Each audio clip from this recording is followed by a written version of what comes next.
surely that's the win for Bournemouth. 3-1 they lead, as Justin Clivett now will run through the heart of the pitch, finds Kirkes in space, left of the D. Kirkes lining up his man. Is he going to go for goal? Kirkes on his left foot, it's a 4! Oh my word, Milos Kirkes rips off his shirt, and Bournemouth have got 4 at Newcastle. As the full-time whistle goes at St James's Park, Bournemouth have thrashed Newcastle, in form Newcastle, by 4 goals to 1.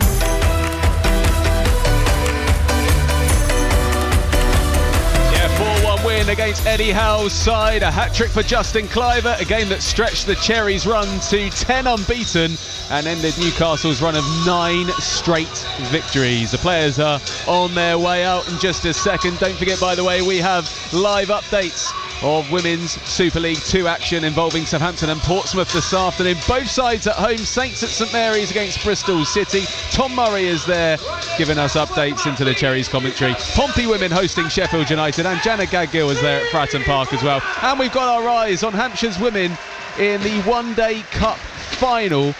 They posted 288 for 6 short time ago, so Lancashire need 289 runs to win that when play resumes shortly. Live commentary on the BBC Sport website and app, but we're almost ready to go here in the Premier League at Vitality Stadium. Live commentary on all Solent frequencies and BBC Sounds in your smart speaker. Bournemouth versus Newcastle with Joe Partington alongside your commentator Jordan Clark.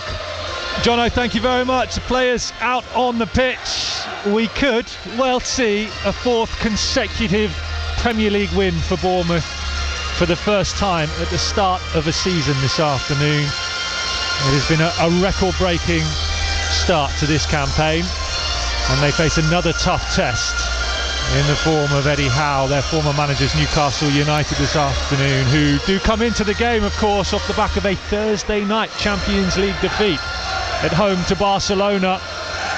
And Eddie Howe has made a fair few changes because of that match. Just the 2 for Bournemouth in Andoni Iraola, though, and they came like they did against Brighton at right back and at centre back. Bafode Diakite, Bournemouth's most expensive ever defender at £35 million, is fit again, so he comes straight back in. Perhaps no surprise given the money they've spent on him, despite a brilliant debut for 18-year-old Veljko Milosavljevic, who drops to the bench this afternoon. And a full debut at right back for the Spaniard Alex Jimenez, a loan signing for AC Milan, which will be made permanent at the end of the season if he makes the right amount of appearances. And he ticks another one off today, starting in the Premier League for the first time. James Hill, the unlucky man to drop to the bench after a good start to the season. So Bournemouth 4-2, 3-1. Georgia Petrovic in goal, Alex Jimenez, Bafode Diakite, Marcos Senesi and Adrian Truffert are the back 4 from right to left. Tyler Adams alongside Alex Scott in an unchanged midfield for Bournemouth, with Marcus Tavernier just ahead of them in the number 10. David Brooks and Antoine Semenyo, the 2 wide men. Evan Nilsson will lead Bournemouth's line again through the middle in the number 9. The Cherries bench, Julio Soler, Ryan Christie fit and available again, having missed the Brighton game. Ben Gannon-Doak, Justin Clivett, Amin Adli, Junior Krupi, James Hill, Veljko Milosavljevic and Will Dennis, your substitute goalkeeper. The big first team squad members to miss out on the matchday squad completely this afternoon: Julian Araujo and Lewis Cook, who is sat just over our left-hand shoulder alongside the injured Adam Smith. Nothing confirmed from Bournemouth yet, but I'm hearing from asking a few questions that it is an injury for Lewis Cook, a shoulder problem, but I'm being told nothing too major. We'll get official confirmation of that from Andoni Iraola after the game when we speak to him later on. There are 5 changes for Newcastle United from their last Premier League game. I think it's around 7 from the Barcelona match midweek, but we'll go on the 1-0 win over Wolves. Out go Trippier, Cher, who suffered a concussion against Barcelona on Thursday night, so he's not allowed to be involved. Guimaraes, Joe Linton and Barnes also on the bench today for Newcastle. It is the first time Bruno Guimaraes has been dropped from a Premier League side by Eddie Howe since their defeat here at the Vitality Stadium in November 2023. Dropped, rested, however you want to look at it. Dominic Solanke with a brace that day. In come Malik Chow for his full debut, one of 3 centre-backs this afternoon. Botman comes in to the back line too. There is also a start for Miley, Hall and Willock Newcastle changed shape just slightly to a 3-4-3. Nick Pope in goal, Chow, Botman and Byrne, the three central defenders, as referee Robert Jones gets us underway at the Vitality Stadium in the Premier League, and Bournemouth launch a long searching high ball to try and cause some chaos into the Newcastle box, but it's plucked out of the sky by Nick Pope. Let me finish that team for you then. Tino Livramento, the right wing back, Lewis Hall, the left wing back, Lewis Miley alongside Sandro Tonali in midfield for Newcastle. Jacob Murphy and Joseph Willett will play up top alongside Nick Voldemada, the new £69 million signing from Stuttgart for Newcastle. Bournemouth in red and black tops, or red and black striped tops, black shorts, black socks, shooting from our left to right towards the Ted McDougall south stand in this first half. An early ball forward looking for Evan Nilsson is cleared by Newcastle, who are in green away tops, white shorts, white socks, shooting from our right to left towards the Steve Fletcher North stand. And Livramento has it at his feet on the halfway line. It's won back well by Truffert, and Alex Scott joins in too. Cloudy day overhead with sunshine and blue skies when we arrived, but deceptively cold in this September afternoon. And there's already been a bit of a buzz and a bit of pace about the start of this game, which I think we were expecting, Joe Partington. Yeah, we were. It's going to be an intense encounter, I think, with both teams looking to play forward quite quickly, looking to run forward into space. Both defences like to be aggressive. So yeah, it's going to be an interesting matchup. Obviously similar styles but different formations, so there'll be different spaces on the pitch that obviously work out for each team. Senesi's looking like he's going to get a little bit of time on the ball today, because Newcastle are only playing with one man up front. So yeah, it'll be an interesting dynamic. Here's a Bournemouth down the left, Truffert. Cross into the box, looking for Semenyo and Tavernier, headed up into the sky by Dan Burns. Semenyo still battling away on the edge of the box and does win it back for Bournemouth, but can't get it away from Willock. And then Hall will send it down this near left-hand side to Voltemada, who's dropped deep under pressure from Diakite, who's followed him all the way into the Newcastle half. And Bournemouth have won themselves a throw-in, and there's an early touch for Alex Jimenez on full debut at right back.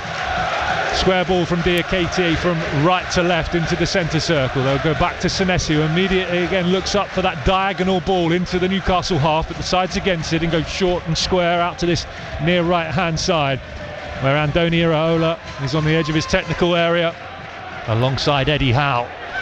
There is the diagonal from Senesi. Semenyo's up for it, but the flag is up for offside. It'll be a free kick to Newcastle on the edge of their own 18-yard area. I wonder if Eddie and Jace have obviously watched maybe the Wolves, not necessarily the Wolves game, the Brentford game here in the League Cup, because Newcastle have taken a very similar setup to, like we've sort of been speaking about how Newcastle like to get on the front foot and how they like to attack forward quickly, but every time Bournemouth have had the ball, actually after those early exchanges, they've settled into a back five. It looks like they're only playing with one man up front, which is going to allow obviously the Bournemouth defenders more time on the ball, and Bournemouth midfield very little space. So I think they can actually see in this first half probably Bournemouth are going to have most of the ball, most of the possession, which, as we discussed in the build up to this game, Joe, not something either team really likes to have. Here comes Willock down the left hand side. In terms of high turnovers, these two are up there, I think, in the top three in the Premier League for winning the ball back in the final third of the opposition's half. Plucked out of the sky by Petrovic for his first touch for Bournemouth in goal. He's in lime green this afternoon, top shorts and socks with bright orange boots and gloves. Here's Marcos Senesi, the Argentinian, who's had a brilliant start to this season on the left side of Bournemouth's two central defensive positions. Has the ball at his feet again and immediately looks up and out to this right hand side, but goes square again along the ground to Diakite to Jimenez quickly moving forward and finds Tavernier, and he sends it to Evan Nilsson through the middle, and then Alex Scott trying to thread it back into the path of Tavernier on the edge of the box.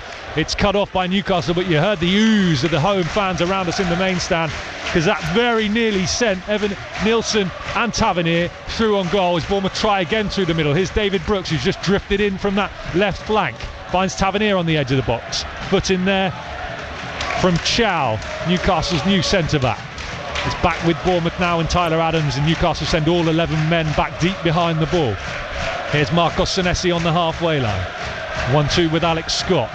Not a lot of space through the middle. It's congested, as Joe Partington was just telling you. Bournemouth will reset again at the back and on halfway line. Here's Marcos Senesi. He's trying to send Truffert forward down the left, and then David Brooks gets it wrong. He thought Truffert was deeper. His square ball was straight out of play into the east stand, throw into Newcastle. They look really settled into a shape, Newcastle, like I sort of maybe was suggesting that Bournemouth are going to get a lot of the ball, and that's exactly what's happened, especially when you play with a back five. Getting the ball out in control and obviously having possession high up the pitch from that position is very difficult, because you have to stay on it for some period of time to allow your wing backs to obviously get high up the pitch. And so I actually think that it's going to be difficult for Newcastle to get out of their own half, the way that the balance of these sort of early exchanges is going. Jimenez to Adams. Adams is just holding the ball up about halfway inside the Newcastle half, under a bit of pressure from Martley for Newcastle. They'll work it back through Diakite and Senesi to the left again. Here's David Brooks, low ball in towards the front post, cut off by Chow, out of play into the east stand, that right hand third of it, which is housing the noisy travelling Newcastle supporters who've made that huge trip down from the northeast this afternoon. It is a throw into Bournemouth, which Antoine Semenyo will jog over to the far side to take. Long throw in, so forward goes Senesi and Diakite into the 6-yard box. About 6 yards out, this throw in, and Semenyo launches it into the box. Diakite wins the first header, drops to Jimenez. Jimenez shoots low, it's blocked by Lewis Hall on the 6-yard line. Would have been a tester for Pope. Some good pace and power in that shot from Jimenez, and he claps his hands together in frustration that he wasn't able to test the goalkeeper. First chance of the game, Bournemouth's way. I'm not sure if it will go down as one on target because it didn't reach the goalkeeper, but it was certainly heading that way. Joe Partington. He did a good job to keep that down. I know everyone gets giddy when the ball looks like it's going to be struck from a shot and sort of like, well, as it's bouncing on the edge of the box, and more often than not, even though we're looking at elite level athletes, even that ball sort of sails over the crossbar. But as you said, I don't think if Lewis Hall gets in the way, it certainly gives a goalkeeper or Nick Pope a problem. But this is great sustained pressure from Bournemouth at the moment. Newcastle haven't had the ball in our half really for longer than 10 seconds, of which Petrovic managed to deal with a cross, and this sort of looks as if this is the way that the game's going to look in this first half. 7 minutes gone. Bournemouth 0, Newcastle 0. BBC Radio Solent and the BBC Sounds app across the UK. If you search for BBC Radio Solent or ask for it on your smart speakers, you will get the Cherries match today. Bournemouth win a free kick on halfway inside the centre circle. Ball was rolling, says referee Rob Jones, who's taking charge of his first game since the Fulham-Chelsea match at the end of August, a rather controversial one where he was involved in a disallowed goal for Fulham, which shouldn't have been disallowed. Not his fault, though, I don't think it's fair to say. It was Michael Salisbury back in the VAR booth who caused the problem by calling him over to the screen when he shouldn't have done. Here's Tyler Adams on the halfway line. We will take you for updates throughout the course of the afternoon to our two WSL 2 matches this afternoon.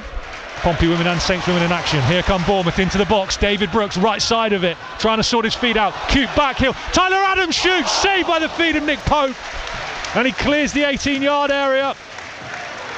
Unconventional goalkeeping from Pope, but he got the job done. And again, Bournemouth causing Newcastle problems. Corner to the Cherries, 0-0. It's a really great move down this right-hand side, George, between again Brooks and Tavernier. I'm going to include Semenyo and Evan Nilsson in this statement as well, but there's so much rhythm and combination play between them. And yeah, David Brooks finds Tavernier, sets it back to him, he just drives into a space and sets the ball back. It's a great shot, good save. David Brooks with the corner away to our right. Curls one towards the penalty spot, headed clear and out to Jimenez on the volley again. He's lashed one goalwards. That one was going wide, but it's been headed clear all the same by Newcastle. Throw into the Cherries on the far side. He is not afraid to pull the trigger, Alex Jimenez. Yeah, he's not, is he? I mean, again, definitely would have got I think you're right, it was definitely going wide. But actually, if the ball did sail through, it looked like Evan Nilsson might be able to get on the end of it, similar to sort of Man United's first goal yesterday against Chelsea when Bruno sort of runs into a space just to try and attack the goal. But now Bournemouth have made a great start to this game. There's a lot of rhythm in their play again. We sort of touched on it before the game against defences that sit off the back of us and allow us the ball, that sometimes we find that difficult. But if the first 10 minutes are anything to go by, we've certainly managed to find some really nice pictures so far. Diakite down the right to Jimenez, can't quite keep it in. Goal kick to Newcastle, goalless at the Vitality Stadium.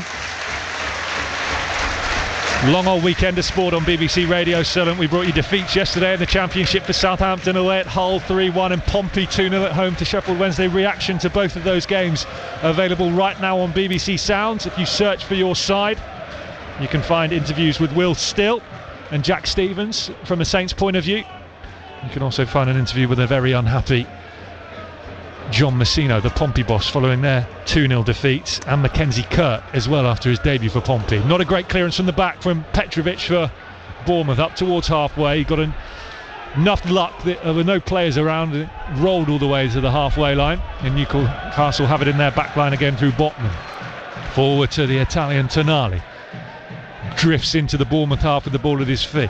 Jacob Murphy joins in. 1-2 with Voltemada, back out to the right, into the box, shot goalward, saved by Petrovic, stood big, came off his chest. Bournemouth still haven't dealt with it, danger there inside the area.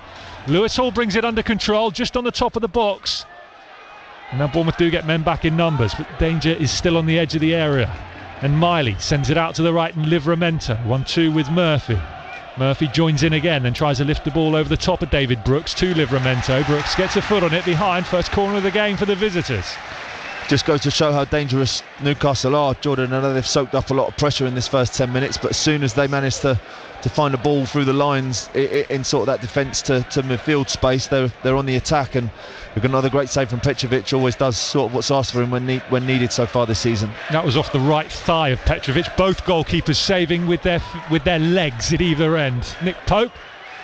And now Petrovic, corner comes into the box. Petrovic comes, gets a big punch on it. He's out of position, drops to Tonali on the edge of the box. He shoots, deflects. Petrovic has come for it. Voltemada gets there and is cleared off the line by Alex Scott.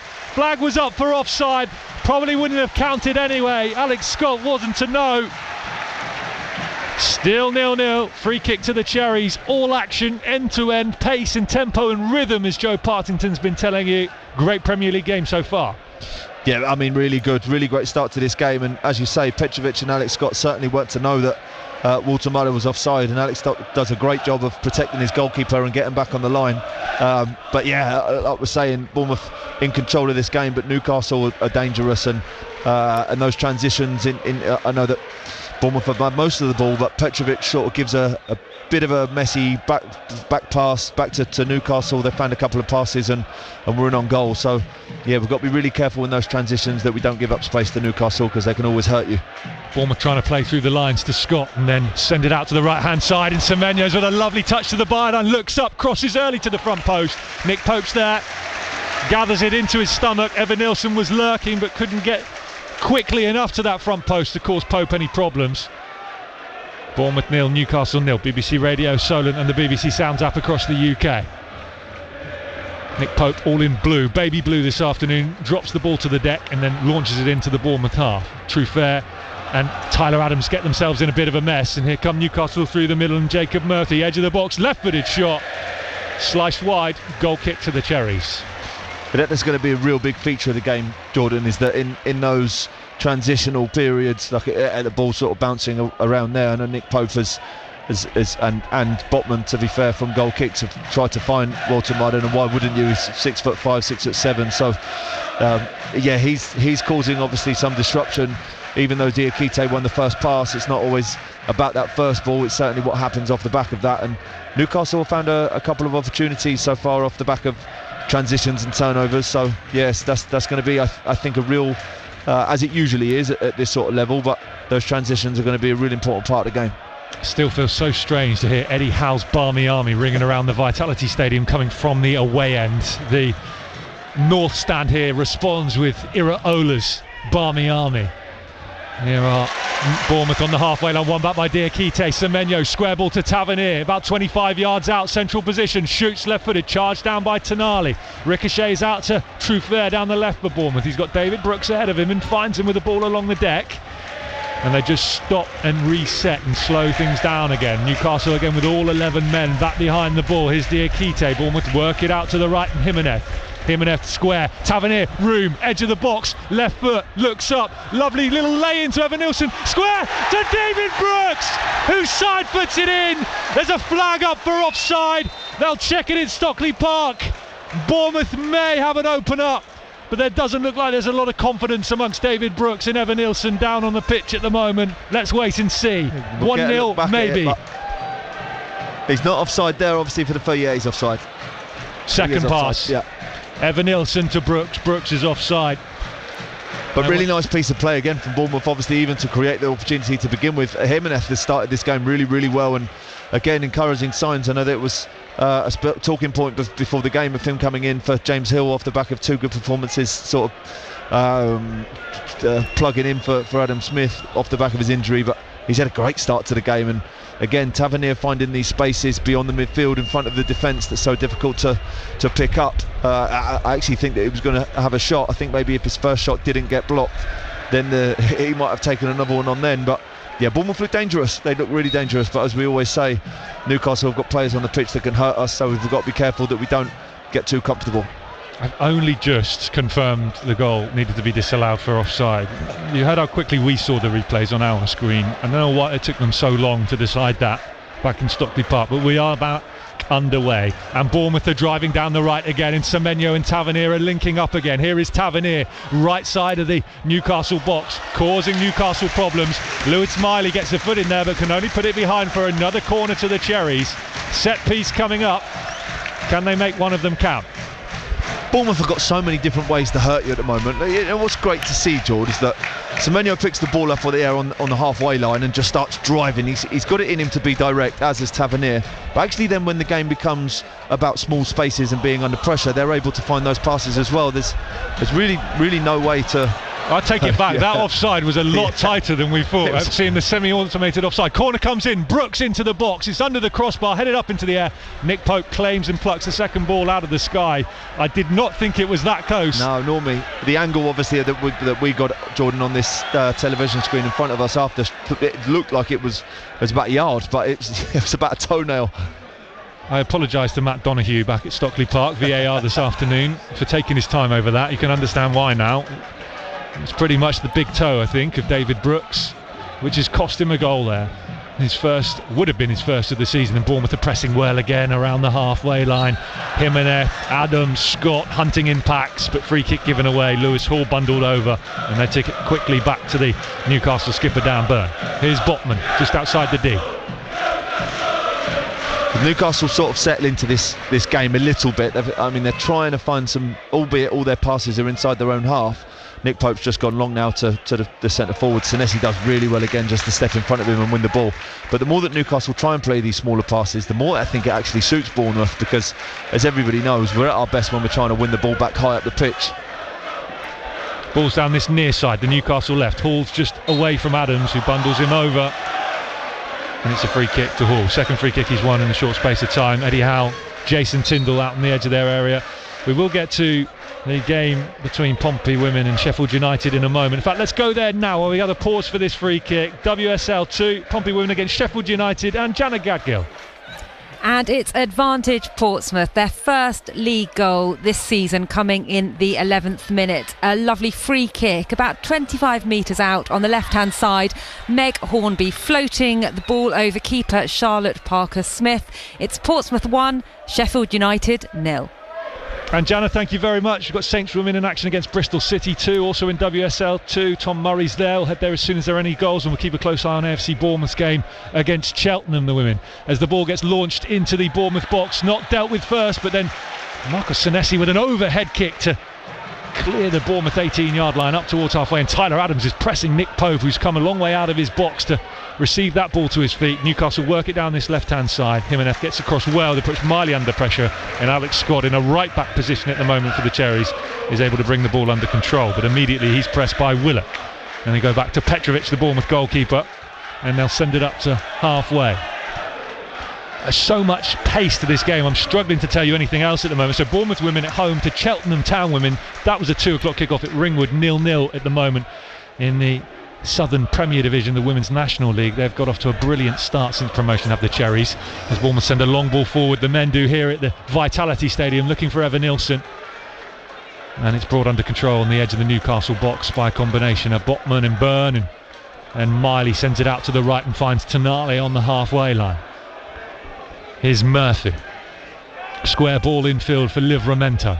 1-2, back to Murphy, then switches it out to the left, but Jimenez has read it and heads it down to David Brooks and finds David Brooks' white boots, and he'll send a square ball infield to Adams, who dribbles up towards halfway, but he's squeezed and pressed by two Newcastle players, and then he unfortunately drifts out of play with the ball and to throw into Newcastle. Eddie Howe turns and walks back to the dugout and writes something on his little notepad he's got with him. Andoni Iraola is smarter this afternoon. Eddie Howe in tracksuit, Andoni Iraola in chinos, shirt and jumper. And it just didn't touch on it, maybe, Jordan, when it happened. It sort of went to one of the scores, but Newcastle's size, physical size, as you look at them on the pitch at the moment, they've 1, 2, 3, 4, 5 of the guys just off the back of one first looking, at least 6'3" and over. So these sort of dead ball situations, they had a free kick just inside their own half, and actually instead of trying to play quickly, they set the ball up and allowed everybody to attack the ball, which actually caused a little bit of chaos in Bournemouth's box. So I think that will also be a feature of this game too, is that when Newcastle get the opportunity to put Bournemouth under pressure in their own box with sort of free kicks and corners and long throws, I think they will do so. A lot of talk about it before the game, Joe, and in fact in the opening weeks of the season, about the lack of height in Bournemouth's squad this season. Andoni Iraola very open in talking about the fact that he knows that, he's aware of it, and interesting that they've given up a bit of height with the two changes today as well, though Diakite is certainly not short. Milisavljevic, I think, the taller of the two centre-backs, and Jimenez, in fact, is a little taller than I thought he was going to be. I haven't seen some pictures of him at right back, but James Hill, I'm not sure who's got the edge in terms of height there. Maybe they haven't given up too much height this afternoon, but you're right, they held way off the 6'6", 6'7" likes of Dan Burn and Sven Botman, Voltemada up front. Bournemouth ball into the box, they find Evan Nilsson, he chests down looking for Alex Scott. Here is Alex Scott, appeals for handball, play on, says the referee. They'll be checking it back in Stockley Park. There's a flag up for offside too. It's all going on at the Vitality Stadium, but it is still Bournemouth 0, Newcastle 0. If you're just joining us, David Brooks has had a goal disallowed for offside. The Bournemouth have started really well, but Newcastle all the same have looked dangerous in the other direction. Evan Nilsson offside from the first pass, I think, Jordan. But again, Evan Nilsson looking to run in behind, stretch Newcastle's defence. Always plays on the shoulder, and it's going to be difficult for him today, because even though Newcastle was set up sort of very defensively, and even now sort of Dan Burn's playing as a left winger, it's when Bournemouth are in possession of the ball, Newcastle are setting up with a back five, and Evan Nilsson is almost being marked by TR, Botman and Dan Burn. So it's going to be a difficult day for him.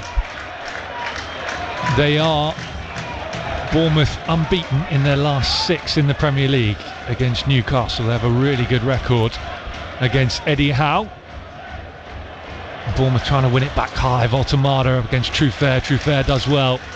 And just going back to what you said about Evan Nilsson and running in behind, Joe, Andoni Iraola really frustrated last season and at the start of this season that Bournemouth just aren't using Evan Nilsson enough, not finding him enough when he makes those runs. He says they're getting better at it, but they still could do more, because he's always on the last man, he's always right on the cusp of being offside, and he wants to try and exploit that a little bit more. One back well by Tyler Adams on halfway, and the ball falls to the feet of Semenyo, brings it under control on the right wing, about 10 yards inside the Newcastle half, but then loose ball infield, one back by Hall, and now Newcastle will try and break down the left. Here's Willock driving down the left touchline. Tyler Adams comes across to just cut him off and hold him up on the left corner of the box. Willock moves infield across the top of the 18-yard line. Bournemouth clear.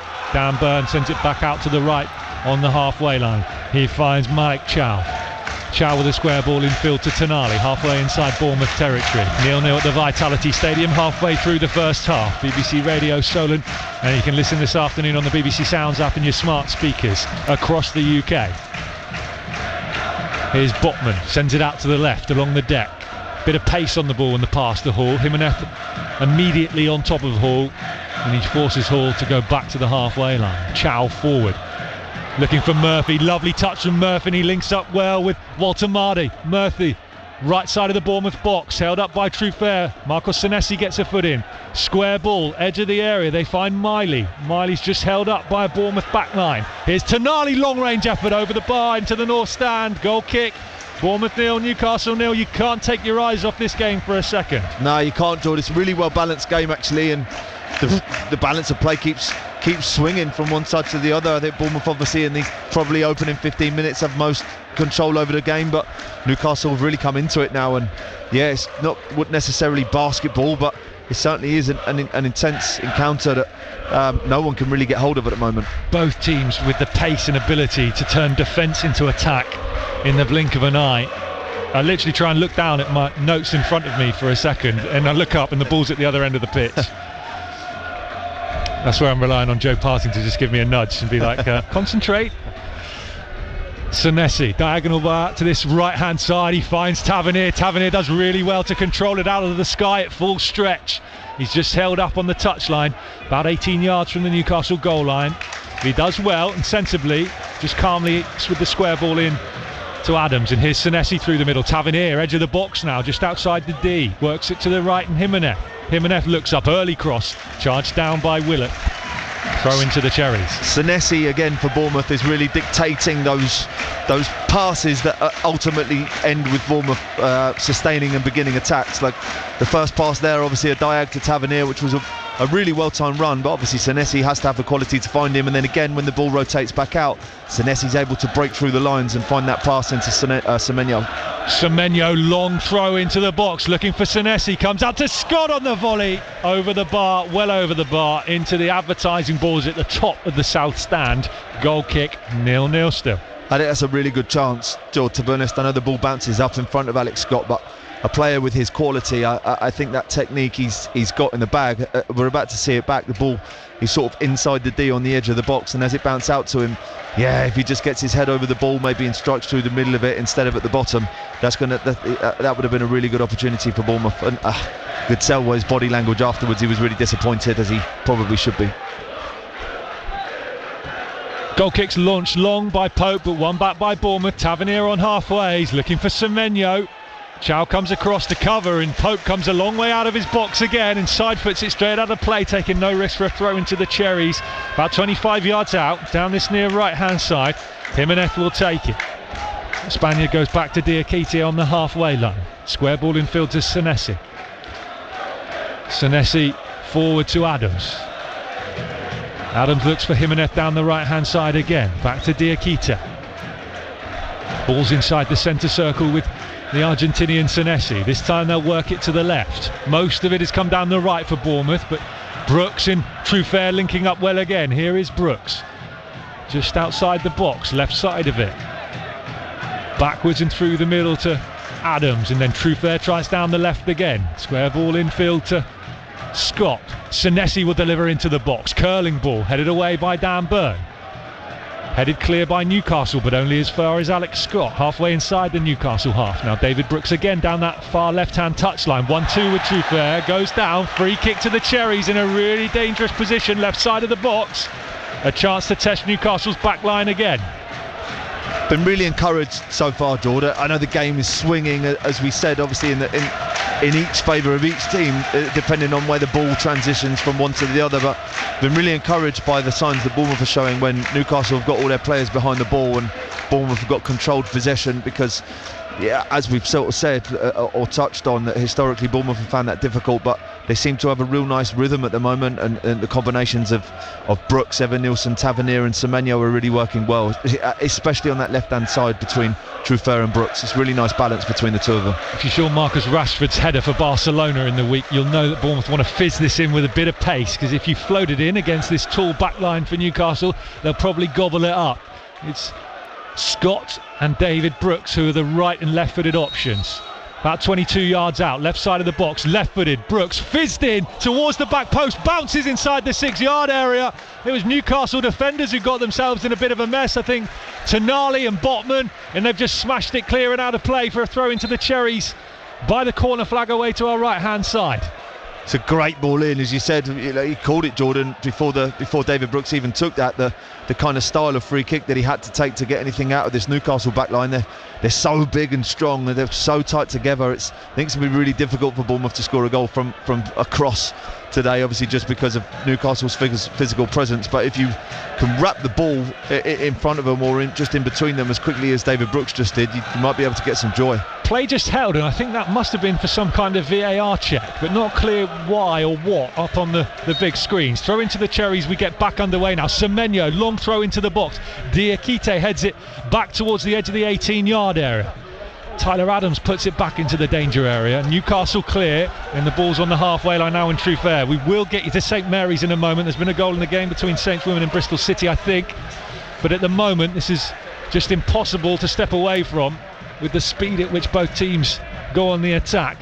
And Bournemouth have it now through Alex Scott. And Scott drifting out to the left-hand side in true fair. True fair will go back to Marcos Senesi on the edge of his own 18-yard area. Diakite's there as well for Bournemouth. He sends a ball along the ground through the middle to the centre circle, and Evan Nilsson, who's dropped deep. He hits the deck, doesn't win a free kick. Miley will send it forward to Murphy. Murphy square ball infield looking for Voltamada. One back well by Diakite on the edge of his own 18-yard area for Bournemouth. Cherries in red and black striped tops, black shorts and black socks, shooting from our left to right in this first half. Senesi clears in that direction from the edge of his own area again, and Newcastle just enjoying a spell of possession now. Tonali out to the right hand side, and the former Southampton defender Livramento again with the 1-2 infield to Murphy. He falls over, play on, says the referee, no foul. True fair's won it back, and Bournemouth maybe can break here through Tavernier in the middle. He's looking up for options, looking for Semenyo. Too much on the pass, not enough direction, and Dan Burn and Nick Pope nearly get themselves in a mess inside their own 18-yard area. Bournemouth press high, out of play from Dan Burn, and play's held now. We've got a man down injured, so let's go to St Mary's. Southampton women against Bristol City in WSL 2. Tom Murray is watching.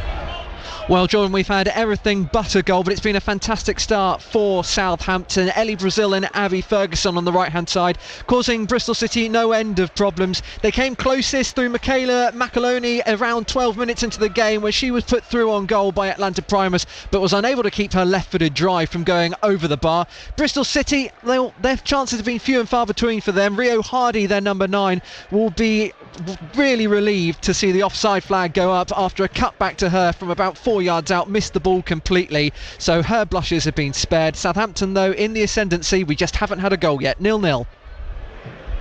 Tom, thank you very much. Elsewhere still, Pompey women 1-0 up against Sheffield United in WSL 2, and in the Women's National League Southern Premier Division it's Bournemouth 0, Cheltenham Town 0. Don't forget we've got live cricket commentary ongoing for you at the moment as well. It's the one-day cup final for the women, Hampshire against Lancashire. The BBC Sport app and website is where you can find commentary of that. Hampshire women posting 288 for 6 from their 50 overs, 289 to win for Lancashire. They are 20 for the loss of 1 wicket after the first 5 overs. Man down injured here at the Vitality Stadium's Jacob Murphy. For Newcastle, he's back up on his feet. The play will get back underway. It's due to be a long throw, I think, for Bournemouth. And Dan Burns saying he passed it out of play because Jacob Murphy was injured. And I'm not sure I believe that, Joe Partington. He was under a lot of pressure when he put that ball out of play. He was, but I actually am inclined to believe Dan Burn. I think Defenders Union. Yeah, he did it like you can tell there was sort of a little bit of a lack of body language when he actually played the pass, and he just kicked it out, and quite obviously it looked as if he'd done so on purpose. But you would be, as a supporter, obviously it would annoy you that he's passed the ball out of play in an area where Bournemouth actually might be able to make something of it. In fairness, Dan Burns just gone to have a little laugh and a joke with Antonio Raiola as well, who has got a large smile on his face on the edge of the technical area. I think they understand each other and what happened. And then boos for Burn, and Bournemouth win it back on the edge of the box. Evan Nilsson, Scott Tavernier's there too. It was Semenyo's foot in initially. Still there for the Cherries down the left. Brooks looks up, curls one to the back post. Pope comes out and claims. Those corners need a bit more pace on them and not quite so much height, because that was comfortably plucked out of the sky by Nick Pope. Another great example of Bournemouth winning the ball up back high though. It's not necessarily been a main feature so far of this game, because Newcastle don't really play that way in terms of smaller passes that invite pressure, like we sort of mentioned at the start of the game. But when they have done, Bournemouth, as always, they're there ready to put pressure on the ball, ready to be aggressive, certainly on the front foot, and they've created a couple of opportunities that they could have done better with. But it's a great game, Jordan, isn't it? So far it's really well balanced, both teams looking to try and attack. as there's another stop in play now. Yeah, head injury, 2 players down. Evan Nielsen for Bournemouth over on the far side in the Bournemouth half, in the east stand. Evan Nielsen back deep, working half with the Cherries. Can't see who it is in a heap for Newcastle at the moment. Livramento possibly. Yeah, Livramento. Evan Nielsen's got back up. Livramento stayed down. Of course, Newcastle lost Fabian Schär for today's game, and maybe another one as well, I think, due to the concussion protocols after a head injury for him against Barcelona. Newcastle also without Anthony Gordon today, who's suspended after his red card against Newcastle, the 3rd and final match of his 3-game ban. Both players now back up on their feet and not requiring any additional treatment from the medical staff, and it will be a drop ball from referee Robert Jones on the halfway line. Jones, of course, in charge of Bournemouth's memorable win over Arsenal here last season. Long ball forward from Newcastle, chested down by Diakite, then a low ball forward along the ground to Tavernier, who backheels it into the path of Semenyo, who's driving to the edge of the box. Cut off and dispossessed by Dan Burn just as he was moving into Semenyo shooting territory, drifting in off the right onto the left foot. He sort of put his hand up to say sorry to Tavernier, but I think if the best option now in hindsight would have been for him to just lay Tavernier's run on. I think Dan Burn actually gambles that Semenyo's going to step inside and ends up being able to defend the ball, whereas actually if he slides Tavernier in, Dan Burn had stopped his sort of recovering run with Tavernier and he may have been able to get on goal. But yeah, another great example of Bournemouth attacking with a lot of intent. Certainly like a great ball around the corner from Tavernier. They keep showing so many signs of being on the same page. I sort of must caveat that with Bournemouth haven't scored enough goals this season that sort of reflects how well they're playing. But yeah, it's going to be difficult to score. Newcastle have got so many players defending the goal, and Nick Pope's obviously a very good goalkeeper, but there's been some really good signs so far of some positive Bournemouth attacks. Just under 10 minutes to go until half-time. Bournemouth 0, Newcastle 0. It feels like we played about 90 minutes already given the intensity of this game. Newcastle will try and attack down the left. Diakite does well. Square ball along the goal line almost to his goalkeeper Petrovic, who very calmly brings it under control and finds Truffert in a left-back position, and Truffert wins a throw into the Cherries. David Brooks' disallowed goal around the 20-minute mark. Perhaps the best moment of the game so far for either side. Both goalkeepers have been called into action though with saves. Nick Pope with his feet, Petrovic with his thigh,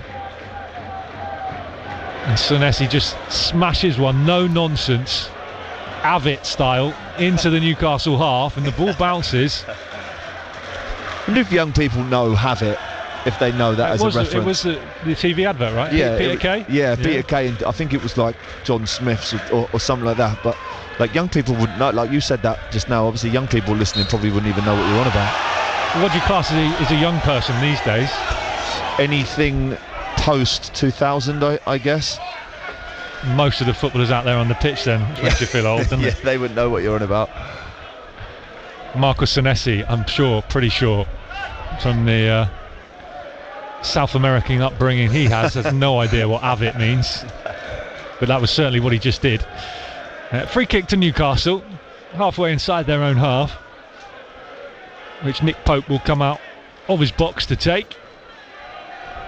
Again, you can see the intent of Newcastle every time the ball goes dead. Nick Pope's halfway into his own half, and Newcastle Diakite both leaving it for each other and then allowing the ball to bounce on the edge of their own 18-yard area. And Newcastle still have it now down the left side of the box. Here's Hall, looks up early. Senesi comes across and gets an important interception in there, and then Semenyo will try and dribble away with it up towards halfway.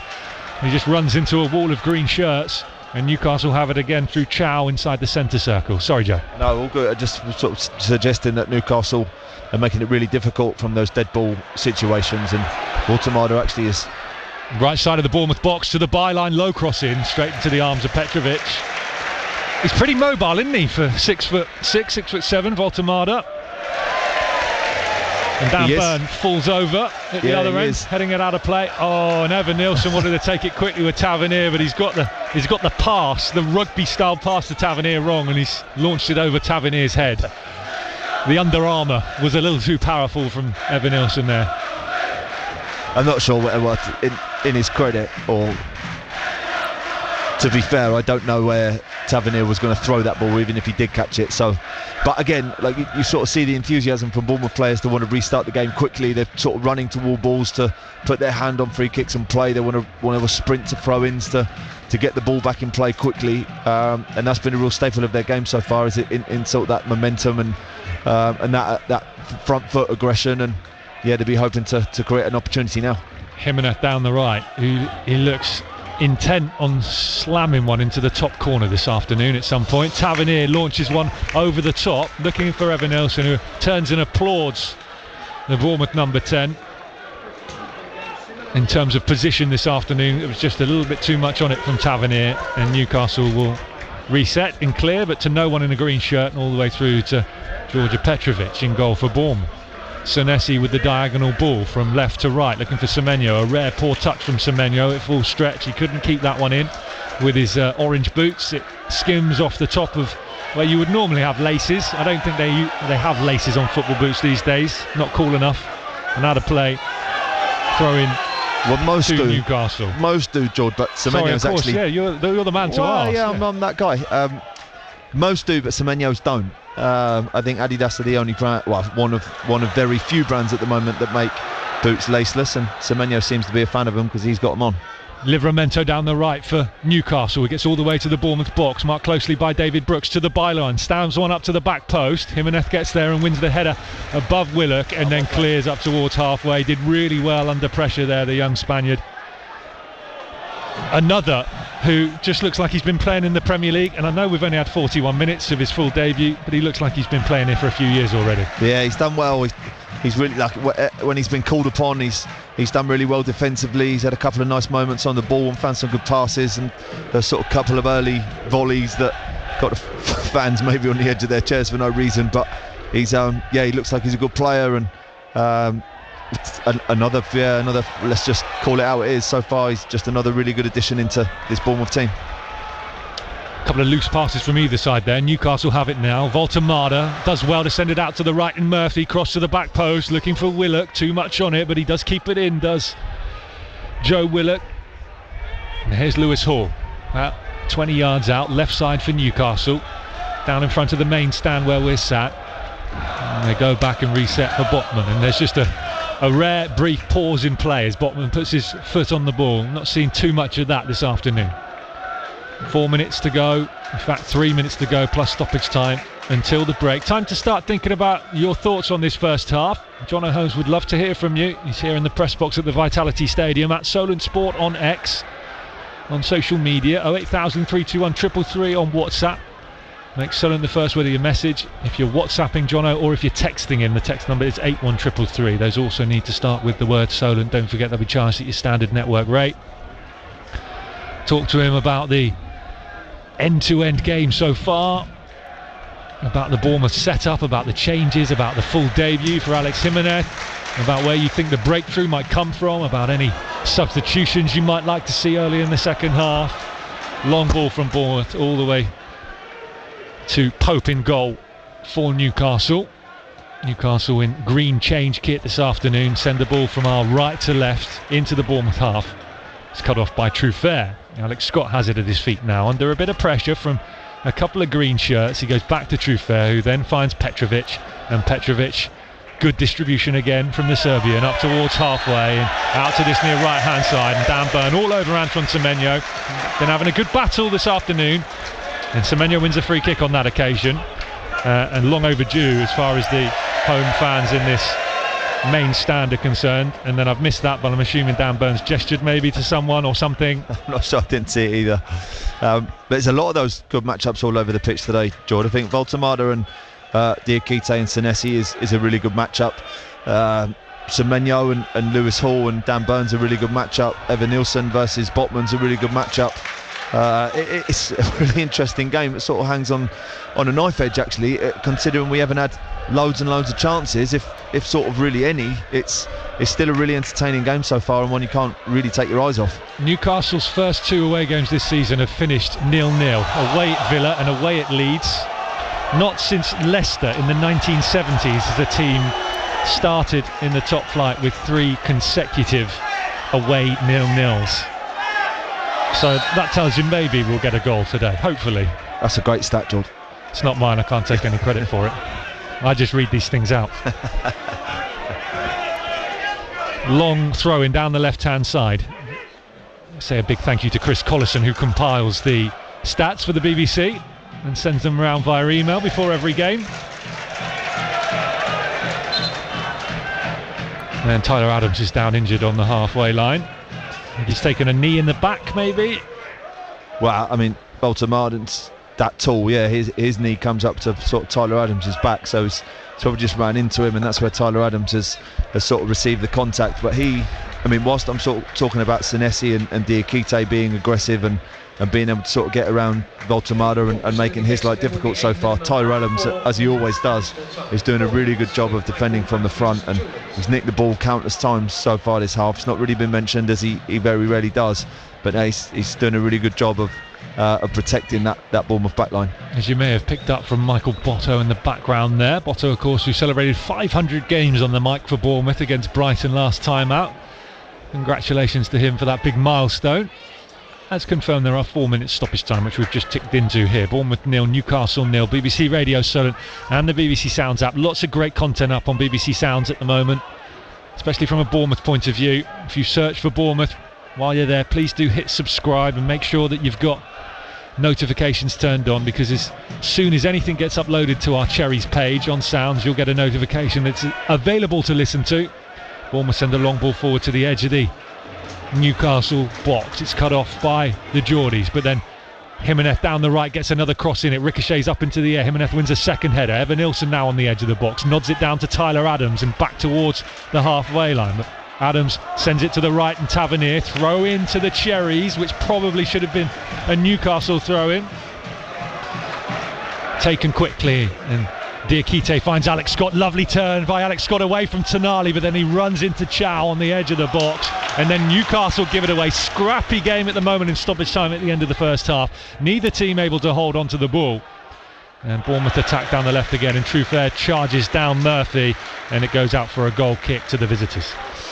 Yeah, another really messy couple of minutes, could you say, but it's a game of transitions, this, Geordie. It keeps the possession keeps turning over, not through lack of quality, I think more so through a really good pressure from both teams. Like Newcastle and Bournemouth have actually been, as you say, with the statistics back that up, probably two of the top teams in the Premier League for winning the ball back in high areas of the pitch. So there's really no surprise that this game is sort of turned into one that's full of transition and turnover. Long clearance from Pope. Under a bit of pressure at the back are Diakite and Senesi by Willock, but Senesi does well, clears it straight up into the air, doesn't make it out for a throw-in, so Newcastle have it back under control down this near left-hand side now. Here's Byrne. He's going to go back to the halfway line, and Botman square along halfway to Chow, forward along the ground to the feet of Murphy, whose brother Josh wasn't involved for Pompey yesterday. Injury problem. You can get an update on that if you're a Pompey fan tuned in via John Messino and his interview on the BBC Sounds Pompey page. Lewis Hall goes down. Yellow card to Alex Jimenez for pulling Hall to the ground. Free kick to Newcastle just inside their own half. First yellow card of the game, and it goes to Bournemouth's full debutant Alex Jimenez. It was a good piece of play actually from Lewis Hall there. He was under pressure, moved the ball off line quickly and managed to get past Jimenez, and as Newcastle have done a few times in this half now, to probably see us out in the last sort of closing minutes of this half. They've got everybody forward, all 4-5 of their 6'7" sort of giants are ready to attack the ball.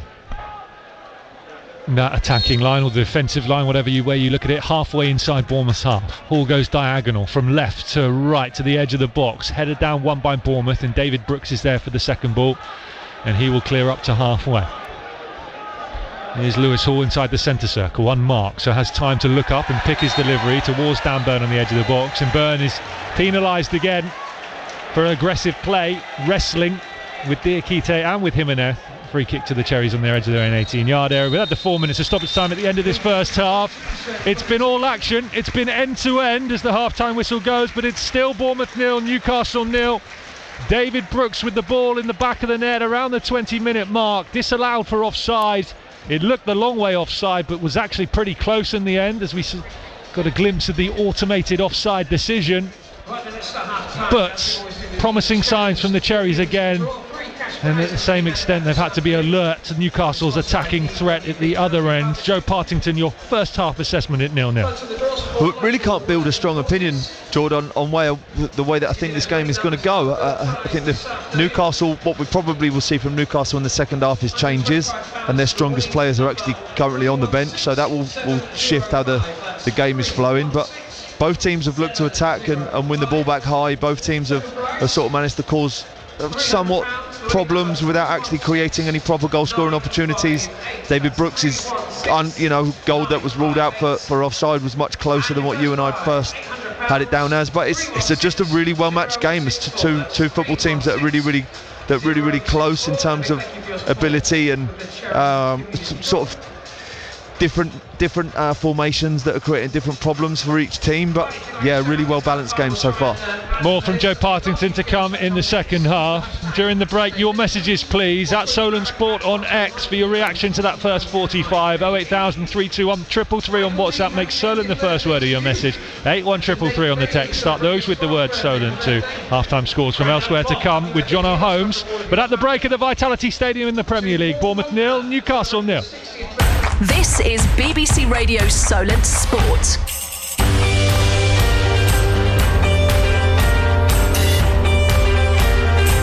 9 minutes to 3, Solent Sport for Sunday afternoon on what's been a very entertaining game so far here in the Premier League at Vitality Stadium, but it is goalless between the Cherries and Newcastle as it stands. Get your thoughts into me on the text on WhatsApp and on X as well.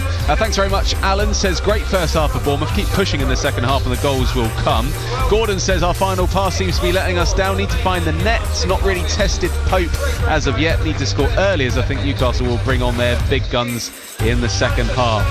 Keep your thoughts coming in on WhatsApp, on the text and on X as well. We're also across a big afternoon of women's football on Solent Sport in WSL 2. Both Southampton and Portsmouth are at home. First up, Saints. Tom Murray is at St Mary's for Southampton versus Bristol City. Well, we've still got a couple of minutes of added time to go here in the first half after an injury to Southampton's Megan Collette. She was forced off after 43 minutes. Southampton, well, they started the game really brightly and peppered the Bristol City goal. Ellie Brazil and Abby Ferguson coming closest. Now they're just coming forward, are Southampton, and they're shooting from range, and that's gone straight into the arms of Fran Bentley.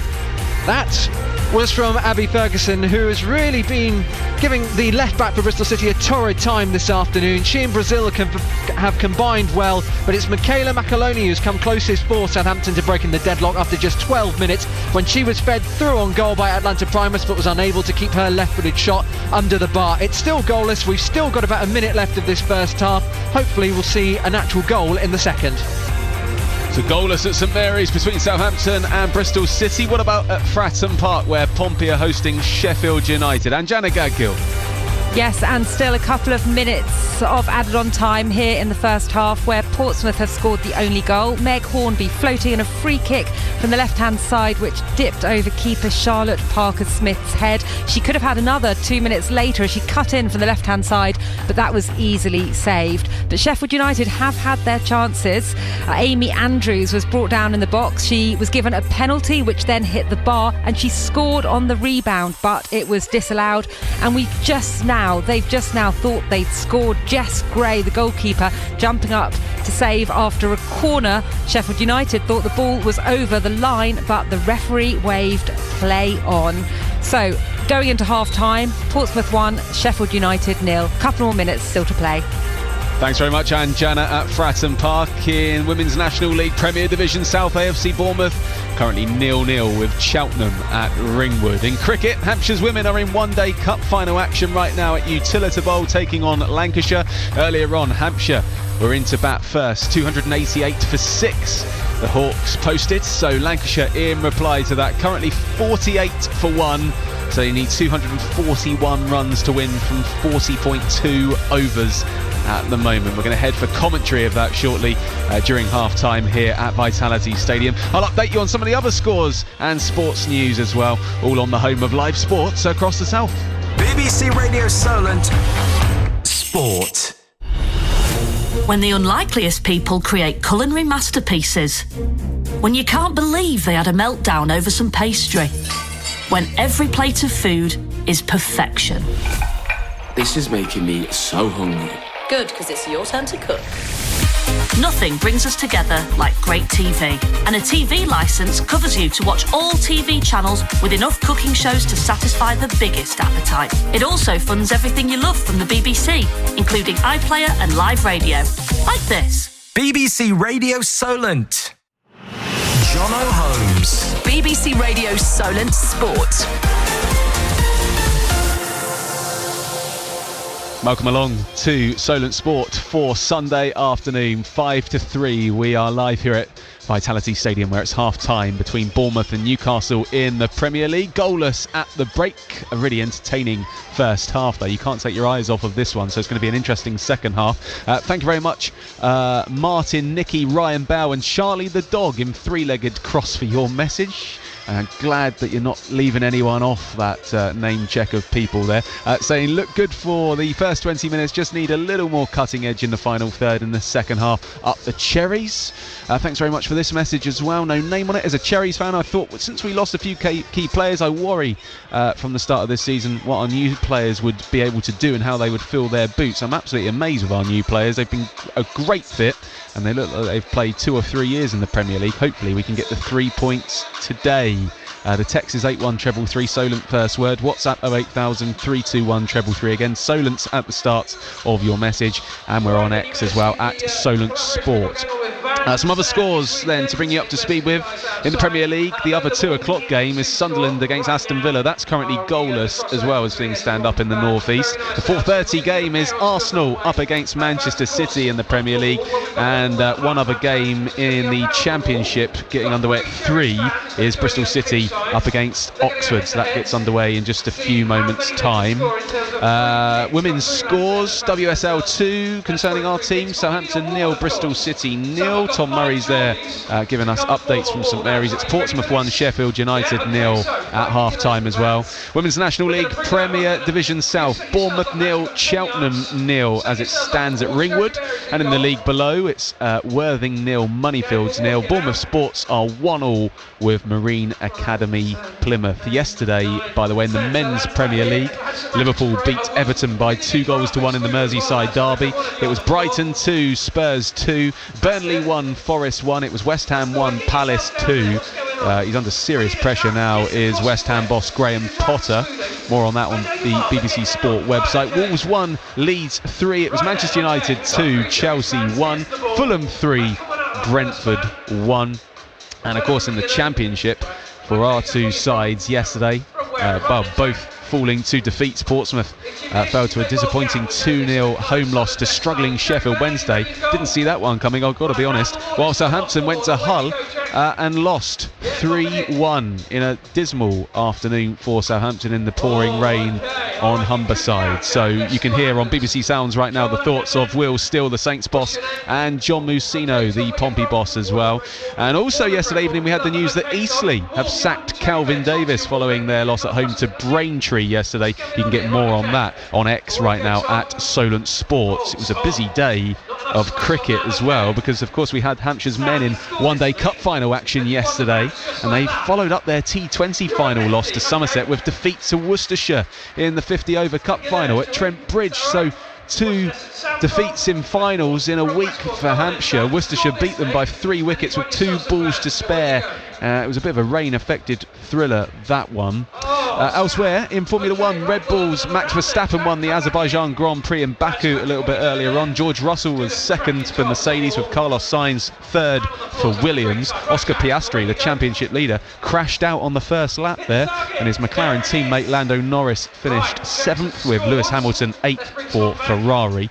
And at the final day of the World Athletics Championships in Tokyo, Georgia Hunter-Bell took silver in the women's 800 metres a little bit earlier on. The Olympic champion Keely Hodgkinson claimed the bronze. Solent Sports at 3 o'clock on the nose. That's Jono Holmes here at Vitality Stadium. We'll be back with live commentary of the Cherries up against Newcastle shortly, where it's goalless at the break. Let's head for some live commentary of Hampshire's women's action. They're in one-day cup final action today against Lancashire at Utilita Bowl. We can tell you right now the score, by the way, in this.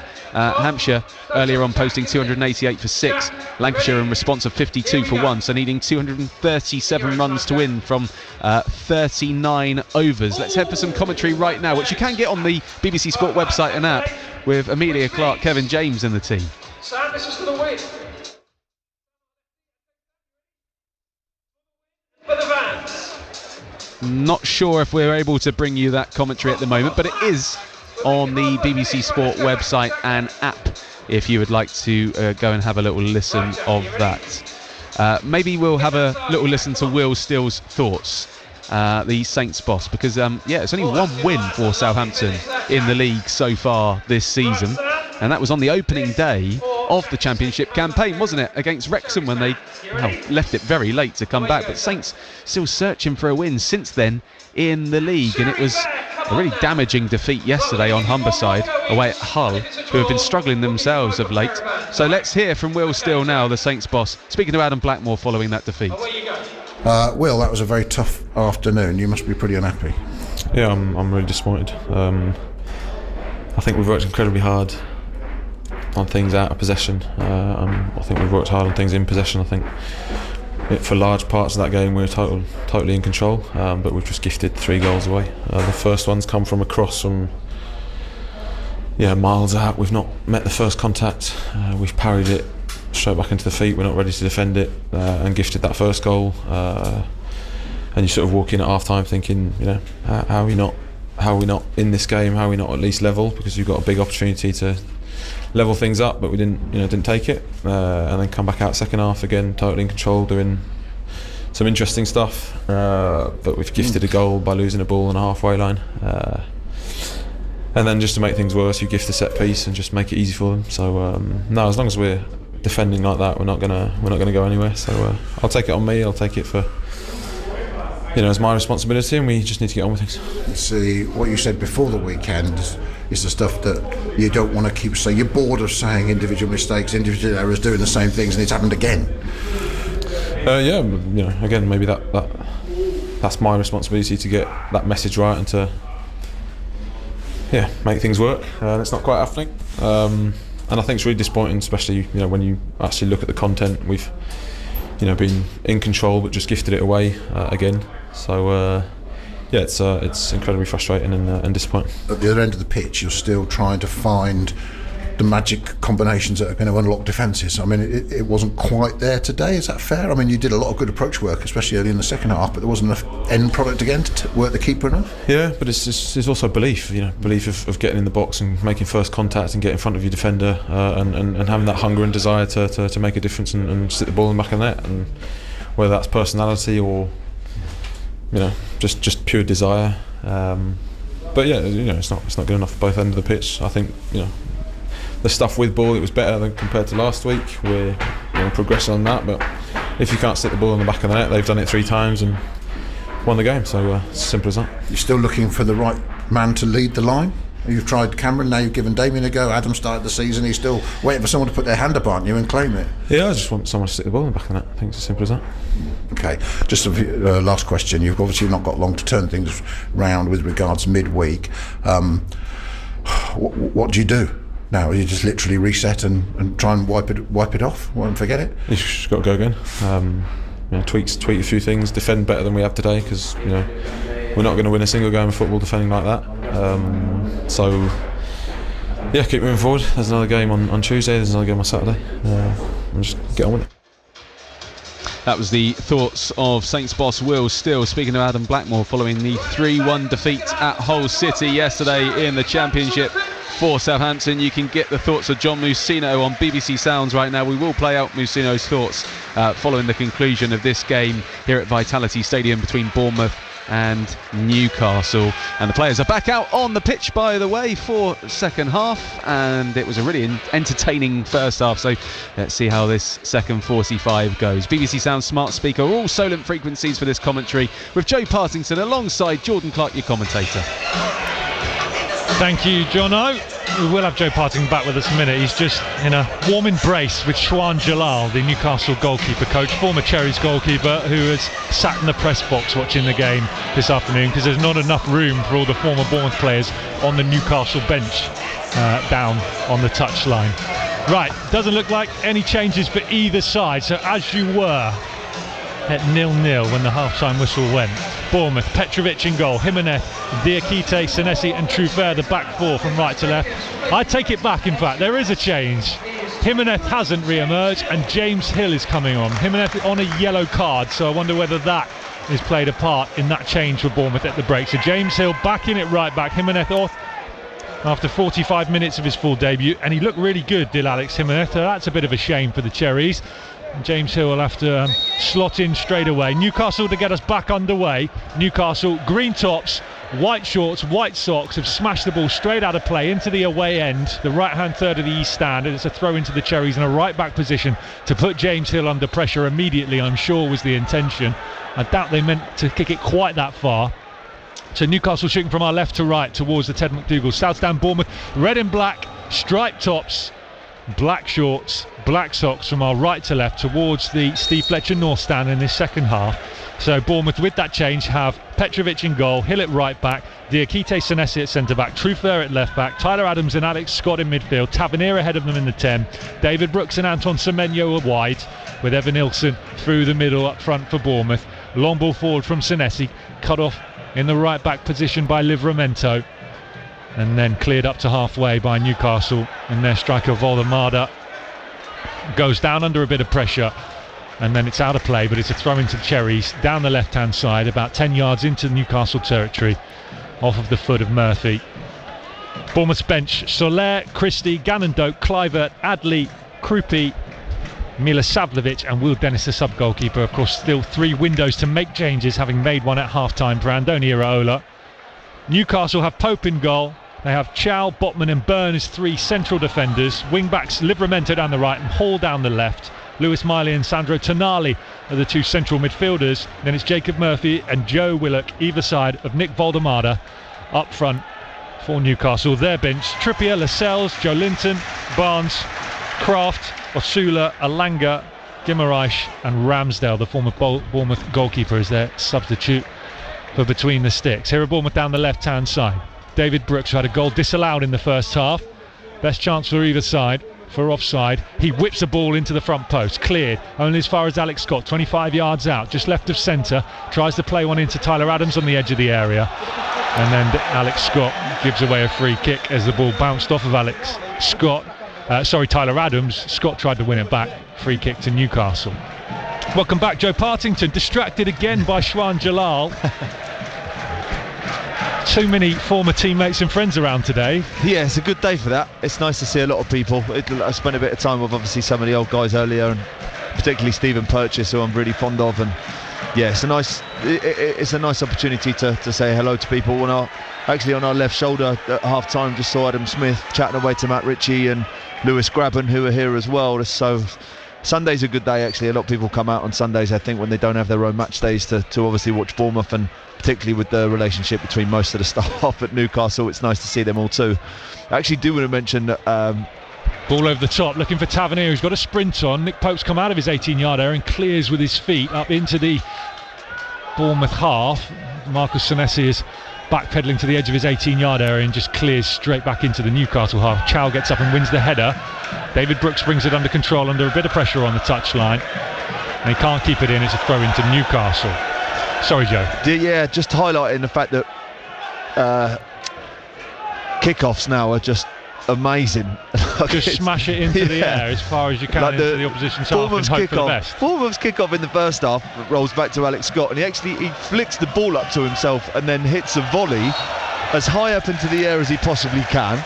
And then Newcastle have just taken a second half kick off and just booted it in the court. Like it's an amazing sign of like old school football. This is the very highest level, and we've seen 2 kickoffs booted into the air, and we've just seen Tino Livramento with a foul throw right down in front of us. It's brilliant. Football's like back. We've been transformed back to school. Yeah, football's back. Long ball forward from Bournemouth at the back. Livramento on the halfway with a controlled side foot to Botman, who goes back to Pope, who's under pressure on his left foot with the clearance. Good pressing from David Brooks, and the Pope clearance goes straight out of play in front of the East stand opposite us. Throw into Bournemouth, which James Hill will take. What do you make of that change at half time then? Jimenez off, Hill on. Jimenez on a yellow card. Is that why? Yeah, I'd say so, because I think he's had a good first half, but the Araujo maybe in that Brentford Bournemouth Cup edge of the box. Tavernier pulls the trigger out to Semenyo just outside the D, lays it off to Brooks to the left side. Brooks cross deflects up into the air, headed away by Botman, and then Diakite in a physical battle with Valdemado on halfway, and Bournemouth win it back. Senesi, little dink to the edge of the area. Brooks looking to win the header, which he does. He can't find Semenyo or Tavernier, and now Newcastle will drift up towards halfway through Willock. Yeah, I think Jimenez would have come off because of that booking. Jordan just sort of mentioned that the Brentford Cup game, Araujo obviously spends most of the game on a booking, ends up being sent off, and then puts himself out of action for a game or so. So the manager, probably off the back of that experience, it may be being advised by his staff, let's not take the risk, especially in a game that's so important and it's been so well balanced. And it's not like James Hill, before the game we weren't sure whether James Hill was going to start or not, so it's not like it's now a demotion, like the team's going to look worse. Like it's sort of a like for like, really. Tonali, edge of the Bournemouth box, is Livramento right side of it, 18 yards out. Bournemouth just failing to clear on a couple of occasions, but they do defend well. And then Chouse put under pressure from Evan Nilsson on the halfway line as Newcastle look to set something up. Botman sends it out to the left, and Hall down the line looking for Willock. Willock's got a sprint on, one-on-one with Diakite. Diakite does really well, gets goal side, and then calmly lays it back to his goalkeeper Petrovic, and his lime green goalkeeper kit will clear up towards the halfway line. Balmy 15-degree conditions at the Vitality Stadium this afternoon. The blue skies disappeared, cloud overhead. Here's Tonali driving into the Bournemouth box. Back heel to Livramento, right side of the area, crosses into the area. Valdemado goes down, hits the deck. Feels he was pulled down by Diakite. Looked really soft from the big German. It was a heavy touch from him. The ball got away from him, and he realised he wasn't going to get on the end of it, so he just threw himself to the ground. He was desperate for a penalty. Boos ring around the Vitality Stadium.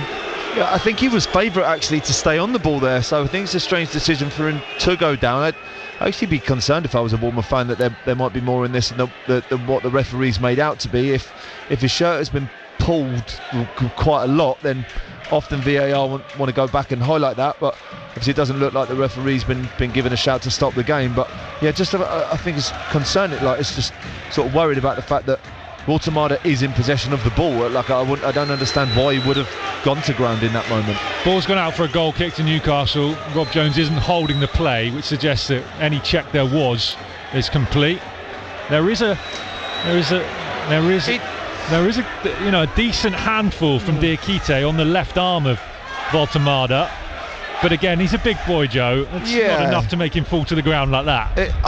No, but we've obviously seen defenders being penalised so far this season for Semenyo at the other end now. Lovely from Semenyo to the edge of the box, still going, gets a lucky ricochet onto his right foot. Livramento with a really important block as he was falling to the ground. Semenyo and Livramento have both stayed down inside the box. The referee stopped play and the physios are sprinting on.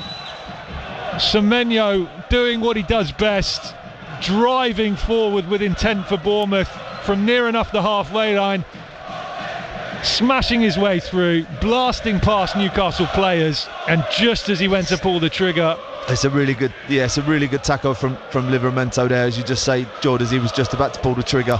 I actually stood out my seat. I thought it opened up for Semenyo when he just sort of managed to buffalo his way through the tackle of TR, sort of who looked as if he was the last man. And I just thought that the goal was opening up for him, but it looks like now there's sort of a little bit of concern now about Semenyo. And Semenyo doesn't stay down can't remember too many occasions where Semenyo has stayed down injured, and he's just lifted his shirt up. He's lying on his back, he's receiving treatment, he's just lifted his shirt up over to cover his head. He looks like he's in some significant pain, Antoine Semenyo. And Livramento too. It was a really awkward clash between the pair of them. We're seeing replay after replay of that Voltemada penalty shout and the discussions he and Diakite had afterwards. Yeah, you can sort of see Voltemada talking, like saying maybe the same thing that I was sort of mentioning, is that he's in possession of the ball. Like, why would he go down? It's actually a strange decision for him to go down, or unless he feels like the pull from Diakite on his arm is that strong that it genuinely is affecting his ability to either make a decision or play a pass or whatever. So, but again, like end-to-end stuff in this game is sort of can't really take your eyes off it. It's not changed in any way in this first 10 or so minutes of the second half. Semenyo, whose name is ringing around the Vitality Stadium at the moment, you'll be pleased to hear, Cherries fans, he's up on his feet. I mean, he's not moving that great, but he is up on his feet, and he's slowly working his way into, or trying to get into, a bit of a jog off towards the touchline to run that injury, whatever it is, his ankle, his right ankle, I think, off. It takes a lot for Antoine Semenyo to stay down. Livramento on his feet as well. He's also off on this near side, so both players waiting to be waved back on by referee Rob Jones as the ball gets sent long into the Bournemouth half, and Petrovic will come out and scoop it up with his hands about 16 yards out from his own goal line and roll it out to Senesi. The Argentinian sends it square infield to the Frenchman Diakite. Diakite with a square ball infield, out to the right, and then infield from Hill, who's on as a half-time substitute for Alex Jimenez. Here's Alex Scott just dribbling up to the halfway line and then sending the ball out to the left. Semenyo's back on over on the right, Livramento's back on it right back. Both players look to be moving well, and Bournemouth have the ball on halfway. Senesi is dictating things again at the back for the Cherries. And so many pleasant surprises, shall we say, to this season, and maybe players who, not written off, but maybe not at the top of everyone's starting 11. They've been performing really well. Here come Newcastle over on the left in front of the East Stand. Tavernier, brilliant from Tavernier.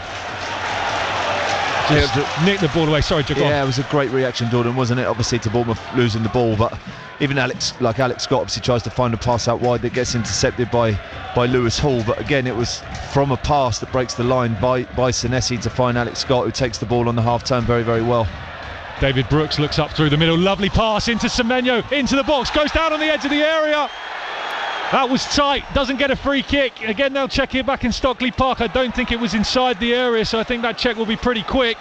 No free kick, play continues. Rob Jones just receiving some instructions, some information from Stockley Park in his ear by the looks of it. Here's Livramento down the right for Newcastle now. Petrovic comes out and claims, pats it down into the ground, and then gathers the second ball and rolls it out quickly to Tavernier. It's end-to-end again at the Vitality Stadium. Bournemouth 0, Newcastle 0. 10 minutes gone in the second half.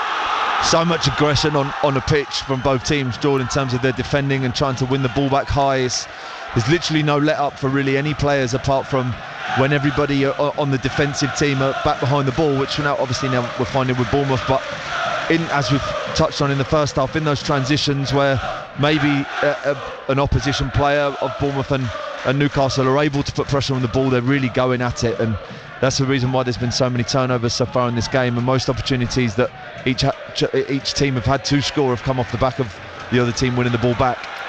Diakite is having a real physical battle with Voltemada in this second half, like they did in the first, and with a bit of help from Alex Scott, they've won that battle there, and Alex Scott sends it out to the left-hand side. Too much on it for Evan Nilsson, bows it out of play, throw into Newcastle halfway inside their own territory, in a right-back position where Livramento will take. Those Newcastle fans opposite us have been really loud this afternoon, and despite the balmy 15-degree conditions, I can only see 2 naked Newcastle Geordie torsos, which I think is quite low. You normally get a good 4 or 5 in the away end down here on the south coast. They make the most of the good weather. Here's Tonali, right corner of the Bournemouth box, curls one towards the back post, Hall's there, keeps it in, cries of handball as it bounces off his left foot into his arm, and then Semenyo will smash clear into the Newcastle half, and Evan Nilsson is on the sprint trying to put a bit of pressure on. as the Newcastle defenders sprint back towards their own goal line. We're going to see some changes, I think, for Newcastle and Eddie Howe in a moment, and maybe Bournemouth too. Looks like Ryan Christie might be being called back, and someone else is receiving instructions, but I can't see who for Bournemouth at the moment. Justin Kluivert, I think. Bournemouth's hat-trick hero away at St James's Park last winter in that brilliant Bournemouth win. Here's Livramento for Newcastle, right side of the Bournemouth box. Truffert defends well and clears only as far as Tonali gets up and wins a header out of play for Bournemouth. In the left back position, let's head to St Mary's. Southampton women against Bristol City women. Tom Murray's watching them in the WSL2. Oh, Jordan, we're only 10 minutes into the second half, and I don't know how Southampton haven't taken the lead. Bristol City had a free kick on halfway, which they decided to hit into the box, but Southampton cleared it, and there was no one back for Bristol City bar one defender, and Ferguson and McAloney had the whole half to run into. They kept on playing it between each other. It went to Ferguson inside the box, and she somehow hit it wide from about 6 yards out. Bristol City having a chance of themselves, and that's just hit the post. Well, Jordan, there's going to be a goal at some point. It can't come much closer. Thanks, Tom. Still 0-0 at St Mary's in that one. Pompey women still 1-0 up against Sheffield United, also in WSL 2, and still 0-0 in the Southern Premier Division, the Women's National League, between Bournemouth and Cheltenham, taking place at Ringwood this afternoon. Goalless here at the Vitality Stadium 2 between Bournemouth and Newcastle. We're live on BBC Radio Solent and the BBC Sounds app and smart speakers across the UK. An hour gone. Still waiting for the breakthrough, and changes are about to happen for both teams. Here's Lewis Hall on the left for Newcastle now, driving towards the edge of the Bournemouth box. Anton Semenyo back defending for the Cherries, wins it and then launches it into the Newcastle half, looking for David Brooks. David Brooks is after it. He gets taken out, wiped out by Chowell off the ball, American football style, so that Nick Pope can come through and clear, having hesitated on the edge of his box. And Andoni Iraola can't believe it. Neither can Tommy Elphick down on the technical area for Bournemouth. And Evan Nilsson's won it back well now around the centre circle for the Cherries. Anton Semenyo in a battle over on the right hand side. Rob Jones in danger of just losing control of this game a little bit. There are players down all over the place. Tonali's down, Willock's down, Iraola's furious.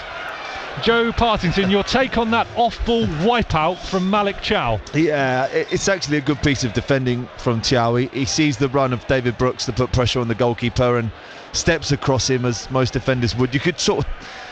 There is an argument for obstruction, but it's just a part of the game, really, unless he's like actually going out of his way to manhandle him and throw him to the ground. So long as he uses his body, I think it's good defending. But as we expected, early changes, both Bournemouth and Newcastle have been well known for doing this, and obviously as the clock just turns over an hour, we're about to see changes to both of Newcastle's forward line, and a couple of really important players last season for Bournemouth. As you said, obviously Justin Kluivert had a hat-trick away at Newcastle last season. Christie and Kluivert are about to enter the field of play again. So both wingers off for Newcastle. Harvey Barnes and Anthony Elanga, their £55 million signing from Nottingham Forest, come onto the wings. Joe Willock and Jacob Murphy off. Alex Scott's heading off for Bournemouth. Ryan Christie, who missed the Brighton game with a slight problem, has recovered and is heading back on for Bournemouth into their engine room. And David Brooks is also heading off for the Cherries. His goal disallowed in the first half for offside. Best chance of the game so far for either side. He's going to be replaced by Bournemouth's joint top goal scorer from last season, who, having got injured in pre-season, has struggled to get himself back into the starting 11. Such has been the quality of Bournemouth's start this season. Justin Kluivert is heading on. Yeah, as you say, George, the quality of Bournemouth so far this season has meant that Justin Kluivert's not been able to get in the starting 11 from the beginning of a game, but he's arguably one of Bournemouth's best players, if not the best, so hopefully he can have a positive effect on this game now. Free kick taken, and Elanga gets a first touch down the right. Early cross into the box, cleared by Senesi. Change for Bournemouth means Tavernier's gone into a wide position now, and Justin Kluivert's gone into that familiar number 10 role where he featured last season for the Cherries. Throw into Newcastle, 18 yards out, down the right. Tino Livramento will take. As a Bournemouth fan decides not to throw the ball back to Tino Livramento.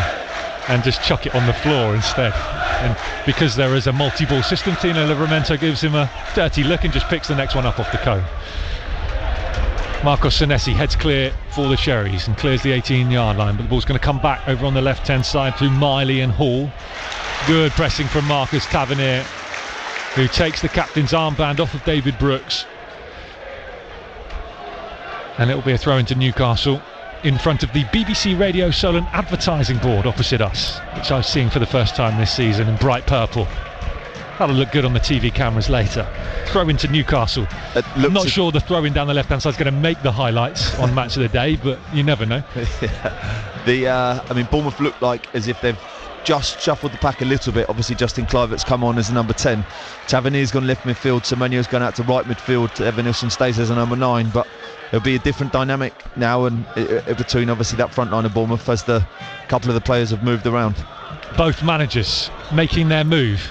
Anthony Elanga can't keep the ball down the line in from Livramento, and it's a goal kick to Georgia Petrovic. Bournemouth 0, Newcastle 0, 65 minutes gone. BBC Radio Solent and BBC Sounds across the UK. I mentioned everything on BBC Sounds at the moment. You can get a brand new episode of Cherries Unpicked with myself and Joe Partington, which features a pronunciation guide talking you through the Diakites, I'm still getting it wrong, the Milosavljeviches, the Jimenezes. And we are by no means the definitive answer on any of them, but we've had a good go. It's still up to interpretation, isn't it? Just search for Bournemouth on the BBC Sounds app. You can also find a good interview as well with Abby Jones, the AFC Bournemouth women's captain, reacting to the news that Helen Blezard has been appointed as their permanent head coach. 0-0 for them still at home to Cheltenham. They've got off to a brilliant start in the third tier of women's football, unbeaten, joint top of the table along with Watford. Here's Truffert down this near left-hand side. Another foul throw, not spotted this time. Can't remember what game I was listening to on the radio in the week.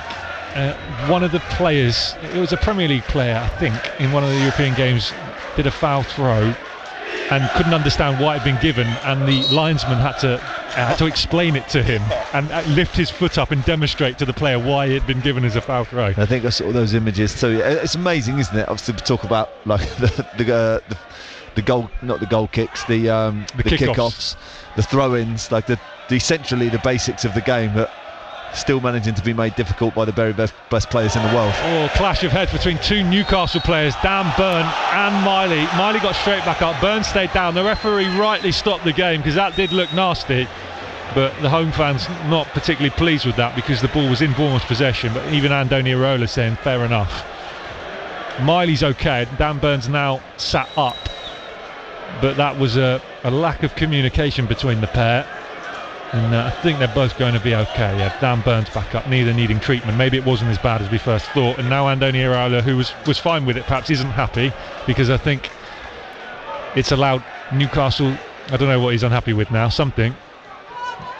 Ball's given back to Bournemouth and play gets straight back underway, and they're going to play down the left. Iraola won't mind if they score from this attack now. Tavernier back to Senesi. Now Gladiador under pressure from Tonali. We'll go back to Petrovic. Petrovic finds Diakite, who's just dropped a little deep inside his own half to receive the pass, and then finds James Hill down the right.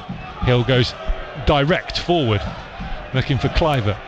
Cleared by Newcastle, and Harvey Barnes has it now for the Magpies and try to find Elanga, his fellow second half substitute down the right. Truffert read it well and cleared for Bournemouth.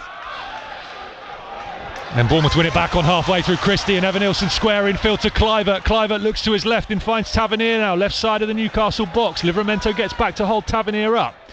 Ryan Christie is buzzing and bouncing around the midfield for the Cherries, having just come on. It's Tyler Adams and Tavernier, and Truffaut's advanced into the final third of Newcastle's half. Senesi through the middle now to Kluivert, who's found a tiny bit of room. Christie's to his right hand side. Here is Christie, 25 yards out, sends it out to the right touchline, and James Hill back down the line looking for Christie, does keep it in and wants a corner, but it's given as a goal kick. Bournemouth 0, Newcastle 0. Joe Partington, just maybe a little bit of sting out of the game since the subs have come on. Yeah, I think the game's finding its rhythm again, isn't it? Now that they're like 4 players coming on the pitch does completely change the dynamic of the game. And I think both teams are sort of trying to find a rhythm, trying to find actually a little bit of balance now as to what it might look like. Elanga obviously plays in a much different way to Murphy. Harvey Barnes plays in a much different way to Joe Willock, as do Justin Kluivert and obviously Christie to Alex Scott and Brooks. It's so the balance of the game is still really hanging by a thread, to be honest. No one seems to be taking control, but plenty of opportunity out there still to create chances to score, and still can't call either way how I feel like this game is going to go. Ball's back with Truffert, the Bournemouth left back in his orange boots will send it out to the right. Goal elsewhere in the Premier League. Aston Villa have scored away at Sunderland. Is that their first goal? Or did they get one last time? I can't remember. Matty Cash with the goal anyway to give Sunderland the lead. And we will head to Fratton Park shortly as well for an update on the game in WSL 2 between Pompey Women and Sheffield United. As soon as we get a little pause in play here at the Vitality Stadium, where it's Bournemouth 0, Newcastle 0 with 20 minutes to go, and Bournemouth have passed it straight to Dan Burn. And here's Dan Burn driving forward from the halfway line, finds Tonali to his right. Newcastle just held up about 20 yards out and pushed wide left now, and Harvey Barnes is going to try and beat James Hill, and he does beat James Hill, gets across to the back post. And too much on it for Elanga, and Marcus Tavernier is there to chest down and then clear and put it out of play. Throw in to Newcastle. Livramento's going to look to take it quickly down this near right hand side and goes back to the halfway line, and Chow. Interesting, that ball broke down off the back of Diakite trying to find a pass to Justin Kluivert, and those two haven't really played with one another, so there's still, even though we're so early on in the season, there's still relationships on the pitch that aren't really that familiar yet. Livramento down the right for Newcastle, about 12 yards out. Tonali delivers a ball into the box. It's a dangerous one. Diakite heads clear. Lewis Hall bring it under control over on the left hand side. Dan Burn is on the underlap and receives the pass. Left-footed cross hanging in the air towards the back post. Tavernier heads it away only as far as Tonali, about 30 yards out, central position, and then Chow's there with a low ball into the box looking for Voltemado, can't bring it under control, bounces off with the big German striker, and behind for a goal kick. Let's head to Fratton Park. Pompey Women against Sheffield United, and Jana Gadgill. And Jordan, Sheffield United should just have equalised. Lauren Thomas had only just come on for Sheffield United and she was clear on goal, but her shot sailed just left of the post. In fact, United came out the stronger team in this second half. They had two early chances in quick succession. Before that goal attempt just then by Lauren Thomas, Portsmouth had had the best chance of the half so far. The goal scorer Megan Hormy skipping past defenders on the left hand side and setting up Ava Rowbotham, a move that deserved a goal, but her shot well over the crossbar. So midway through the second half, it's Portsmouth 1, Sheffield United 0. And Jana, thank you. Going so far so good for Pompey. Saints women are 0-0 with Bristol City, and Bournemouth women are 0-0 as Newcastle nearly get themselves a mess at the back. Nick Pope under pressure from Justin Kluivert. They just about get away with it, and the ball's down this near side now. It's a throw into Newcastle. It's Livramento, their right back, will take it. Bournemouth women 0-0 with Cheltenham. And elsewhere in the Premier League today, Sunderland 0, Villa 0. You've got Arsenal Man City to come later on. Yesterday, Liverpool 2, Everton 1, Brighton 2, Spurs 2, Burnley 1, Forest 1, West Ham 1, Palace 2. Pressure growing on Graham Potter. Wolves 1, Leeds 3, Man U 2, Chelsea 1, and Fulham 3, Brentford 1. Gemma McGuinness has just put Bournemouth women 1-0 up against Cheltenham over at Ringwood at the moment in the Women's National League. Here come Newcastle down the left, over on the far side. Dan Burn turns away from Tyler Adams. Square ball to the top of the box in Harvey Barnes, who drifts into the area. He's still going, Harvey Barnes. He goes down, ball goes out, corner. Great tackle from James Hill. Had to get that one right, and he did just that. It's a great tackle, George, as you say, and looked as if the referee looked like he wanted to sort of almost give a penalty there. I think he's booking Diakite for the late tackle, but in the build-up obviously to that chance. But yeah, Harvey Barnes is really direct. He sort of drives into the box and almost looked like James Hill was the wrong side of him, but yeah, gets a toe on the ball, kicks it out for a corner. But game's starting to heat up. Obviously just 15 minutes left. Corner on the far side will be taken by Elanga. They're just holding play because Livramento and Chow have come over for a drink and instructions from Jason Tyndall, and they're now making their way into the box for Chow and the edge of the box for Livramento, who's unmarked on the edge of the area along with Tonali. Still we wait for the corner. Everyone else near enough inside the 6-yard area, congested in there, not a lot of room. Alanga puts it right under the, well, trying to get it under the crossbar. It didn't beat the man at the front post, which was Evan Nilsson, and he heads clear, the Brazilian. Out of play on the far side, throw into Newcastle. Alanga will take. And they'll go back to Tonali. Tonali with a diagonal from left to right, hanging it in the air for Dan Burn, who chests it down under pressure from Truffert. Goes back to Livramento. Dan Burn playing right wing at the moment. Marcus Tavernier, the Bournemouth captain, with another good foot in there. And out of play, throw in to Newcastle. Another change coming up for the Cherries. Amin Adli is coming on. They've still got another window to make another change if they want to, because James Hill came on at half time. Marcus Tavernier off, so another short stint as captain. He hands the captain's armband to Ryan Christie now. Might be a first for him as well. I'm not sure if he's captained the Cherries before. So Tavernier off and Amin Adli on down the left wing for the Cherries. Or will he go to the right and Semenyo come to the left? Let's wait and see what happens. Versatility amongst the Bournemouth front line, that is for sure. We've discussed that a lot already this season. No team, I think, has used more players in the Premier League this season than Bournemouth, but to the same extent no team has made less changes, I think, other than one side who escape me at the moment, than Bournemouth to their starting 11s coming into this match day. Truffert clears at the back for the Cherries.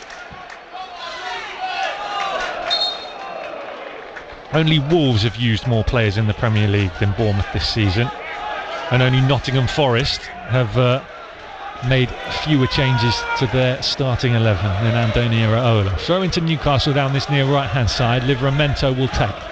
Infield to Tonali. Tonali then goes towards the top of the box and tries to find Voltemada, but it bounces out to Livramento. His cross in is charged down by Truffert. And Joe Partington, would you say Newcastle have had the best of the second half so far? Yeah, just. I don't think it's like if we're here at the game, you wouldn't say it's obvious, but on the balance of play, yeah, they've been in slightly more control, or look the team that looks slightly more destined to score. But it's still, the balance is so finely. It's so fine, it could really go either way. 15 minutes to go. Throw in from Livramento from the right into the box, looking for Byrne, and Voltemada comes off of the German's head, and he says that's a corner, referee and linesman, assistant referee, and he says no, it's a goal kick, it came off of your head. Petrovic placed it down in the middle of his 6-yard area, and he's got Senesi to his left for the short one, and Diakite, and immediately Anthony Elanga is on Senesi as he receives that short pass, but Bournemouth deal with it well, and then they can't find the out ball. It's one back by Chow, and then Livramento goes back to Botman under pressure quickly from Evan Nilsson. Evan Nilsson does win it away from Chow, and then wants a handball and gets a handball. Free kick to Bournemouth on halfway, and Chow's going to get a yellow card for that handball. Yeah, he got stuck on the ball, and actually if Bournemouth managed to stay in possession, they probably had an opportunity to break on Newcastle then, so that's the reason why the referees booked him, sort of disrupting the flow of the play. But yeah, again, there seems to be a lot of transition in this game. No team at any point really has managed just to stay in complete control, but it still feels that way. It still feels like it could go either way. I know I said that a couple of times obviously in the last 10 minutes or so, but it really does. There's no team who looks like they're in major control on this game, and still really haven't had a proper opportunity to score. Bournemouth just edging the possession stats, 54% to Newcastle's 46. Remember, Wilson Isidore has just equalised for Sunderland at the Stadium of Lights. Sunderland 1, Aston Villa 1 elsewhere in the Premier League. Senesi sends it out to the left-hand side, and Truffert down the wing.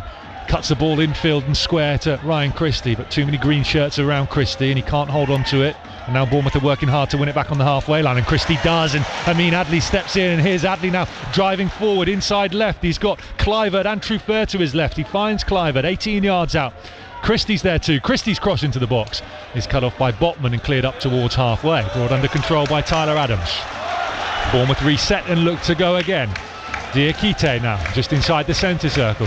Out to the right and James Hill, bit of space for Hill at right back. Early cross in, dangerous one over the head of Evan-Nilsson. Adley arriving at the back post, comes off of Livramento and behind.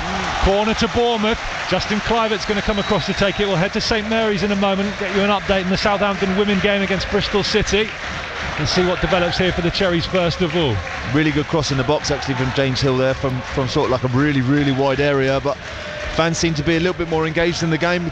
Just over 10 minutes left. Justin Kluivert will take the corner away to our left. He's got his left arm up in the air as the signal to his teammates. Curls one towards the front post. Anthony Elanga heads away. Christie's unmarked on the edge of the box and brings it under control beautifully out of the sky. Then sends it down the left flank to Kluivert. Back to Christie. Christie curls one into the box. Looking for Diakite. Cleared by Newcastle. Kluivert picks it up on the edge of the area. Elanga was bundled over by Christie. Free kick says the referee. Let's head to St Mary's. WSL 2. Southampton women against Bristol City. Tom Murray. Jordan, I'm not sure how we're still goalless. It's a brilliant chance for Bristol City. Maureen Defer was played into the penalty area and all she had to do was square it to Rio Hardy. She did, 6 yards out, goal at her mercy. Somehow Fran Stenson has kept the shot out at close range. Still goalless here, 15 to go.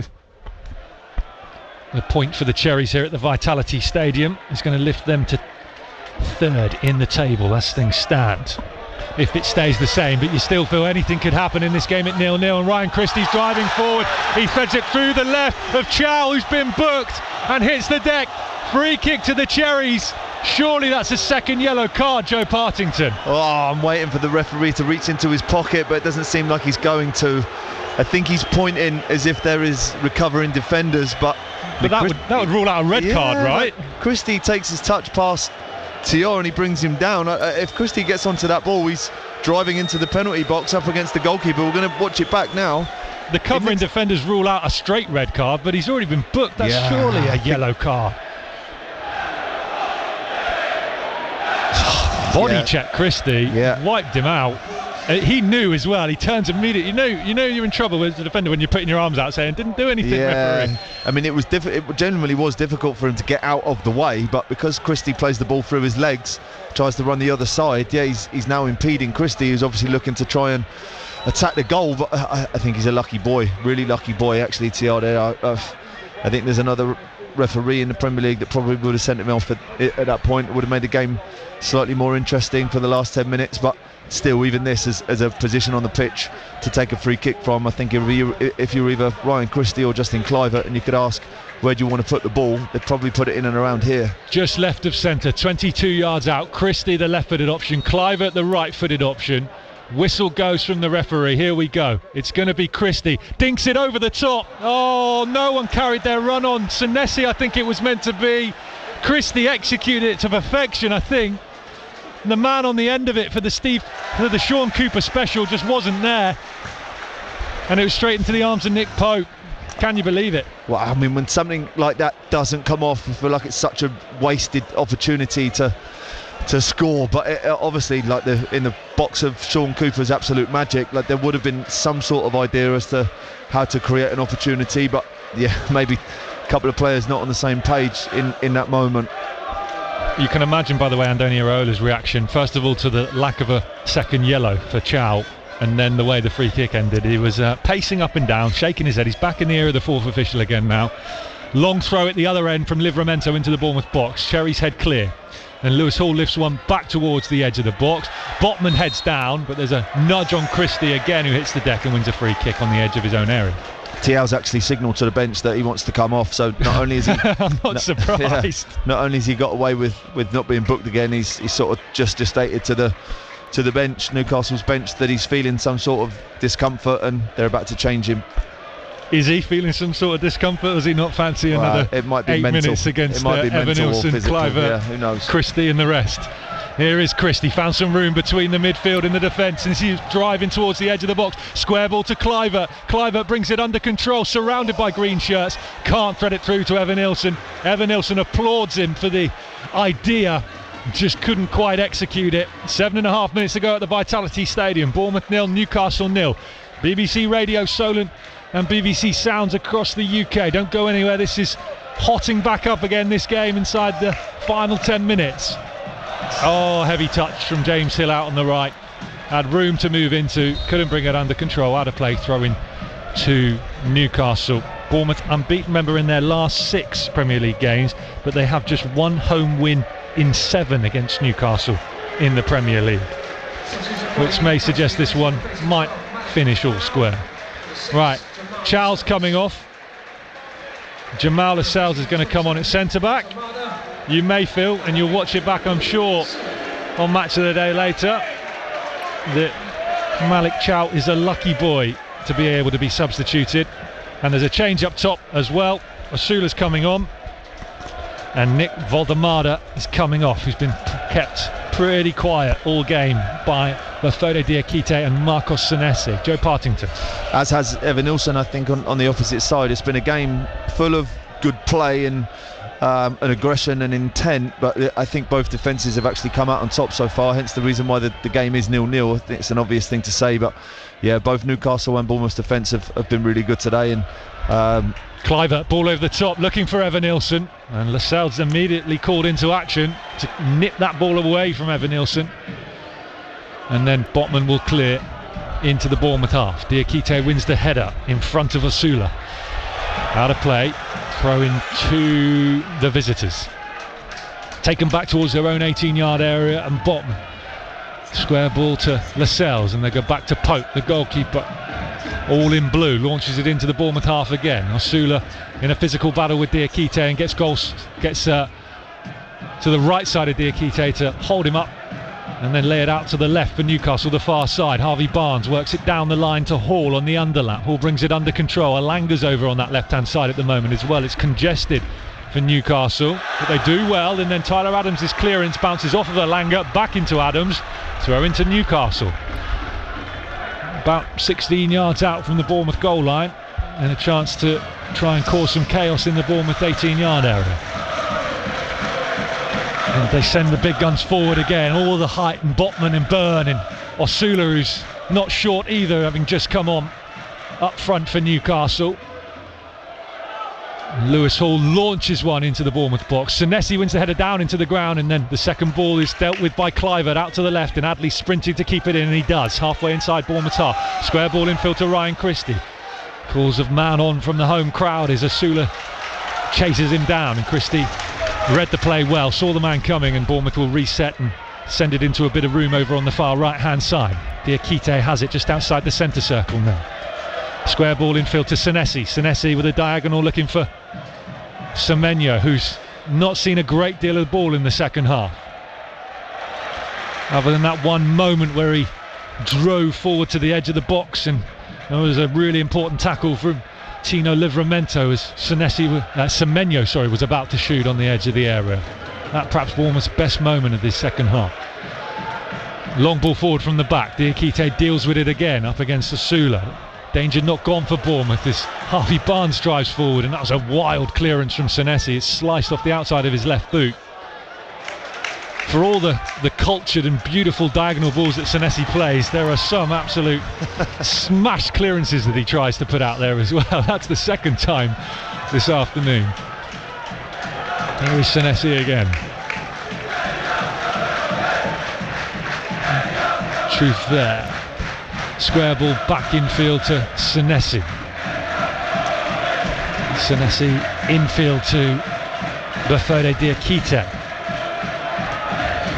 Senesi forward to Christie on the half turn, does well and finds Adley in space down the left, 20 yards out. Early ball in towards the front post, looking for Evan Nilsson. Botman had to deal with it, and he did deal with it really well. Out of play, throw into the Cherries down the left. Don't forget, we've got live cricket commentary ongoing for you on the BBC Sport app and website. Hampshire women against Lancashire women in the One Day Cup final. Lancashire chasing 289 for victory. They are 124 for 1, halfway through their 50 overs. Need another 165 runs to win. Here is Diakite. Square ball to Senesi. Senesi will just stop and pause and wait for something to open up, which it doesn't, so he goes back infield to Diakite. Here's Senesi. Forward from the halfway line through the middle to Christie, works it out to the left in truth there, 18 yards out, cuts infield and gets hacked down by Livramento. Free kick to the Cherries. Livramento not happy with that decision from referee Rob Jones.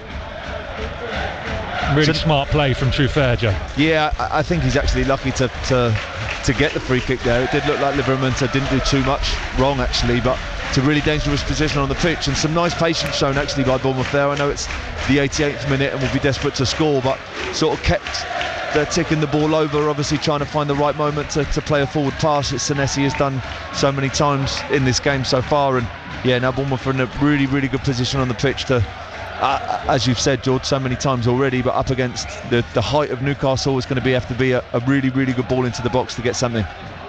0-0. Just over a minute of normal time left. 1-1 here last season. Ouattara's late winner wrongly disallowed by VAR. Can Bournemouth find themselves another dramatic moment against Newcastle at the Vitality? Cliver with the cross, headed up into the air by Newcastle and away. James Hill wins the second header, back into the box. Christie on the volley from the edge of the area, blocked. Appeals for handball given by the referee. He tried to play advantage. The reason why obviously the cries of handball went up and the referee left it for 2 or 3 seconds was because I think he thought that Evan Nilsson might have an opportunity to score, but that's harsh. Christie has smashed it at Harvey Barnes on the edge of the 18-yard area. His hands are by his side, and the ball smashed into his right arm. If you're Newcastle and this goes in the top corner, you're going to be absolutely fuming, I think. Yeah, you'd be very frustrated actually if you're Newcastle. But of course, for the Cherries, what an opportunity to put Nick Pope under a bit of pressure, and hopefully what we see after this free kick in somewhat of a more difficult position to take a free kick in terms of getting it up and over a wall that has an average height of about 6'8". I can imagine that if it's Justin Kluivert, he's going to want to go goalkeeper side and try and hit this as hard as he possibly can. 5 minutes stoppage time, we tick into them. Huge moment in this game. Bournemouth 0, Newcastle 0. Free kick to the Cherries right on the D. Adley the left-footed option, Kluivert the right-footed option. 4-man wall with real height from Newcastle, and one player in Tino Livramento lying down on the floor behind it to stop the one that's rolled underneath. Bournemouth have set up a 3-man wall next to the Newcastle wall. It's going to be the right for the Kluivert. It's saved by Pope down low away to his left-hand side. It's behind for a corner. That's great goalkeeping. He wouldn't have seen a great deal of that. Nearly a moment of magic from Kluivert. Corner to the Cherry, still 0-0. It's a really good save, as you say, George, but I think he's in that position already. He's almost waiting for Justin Kluivert to place the ball in that way. I think Nick Pope really trusted his wall and that Kluivert would have been able to get that over.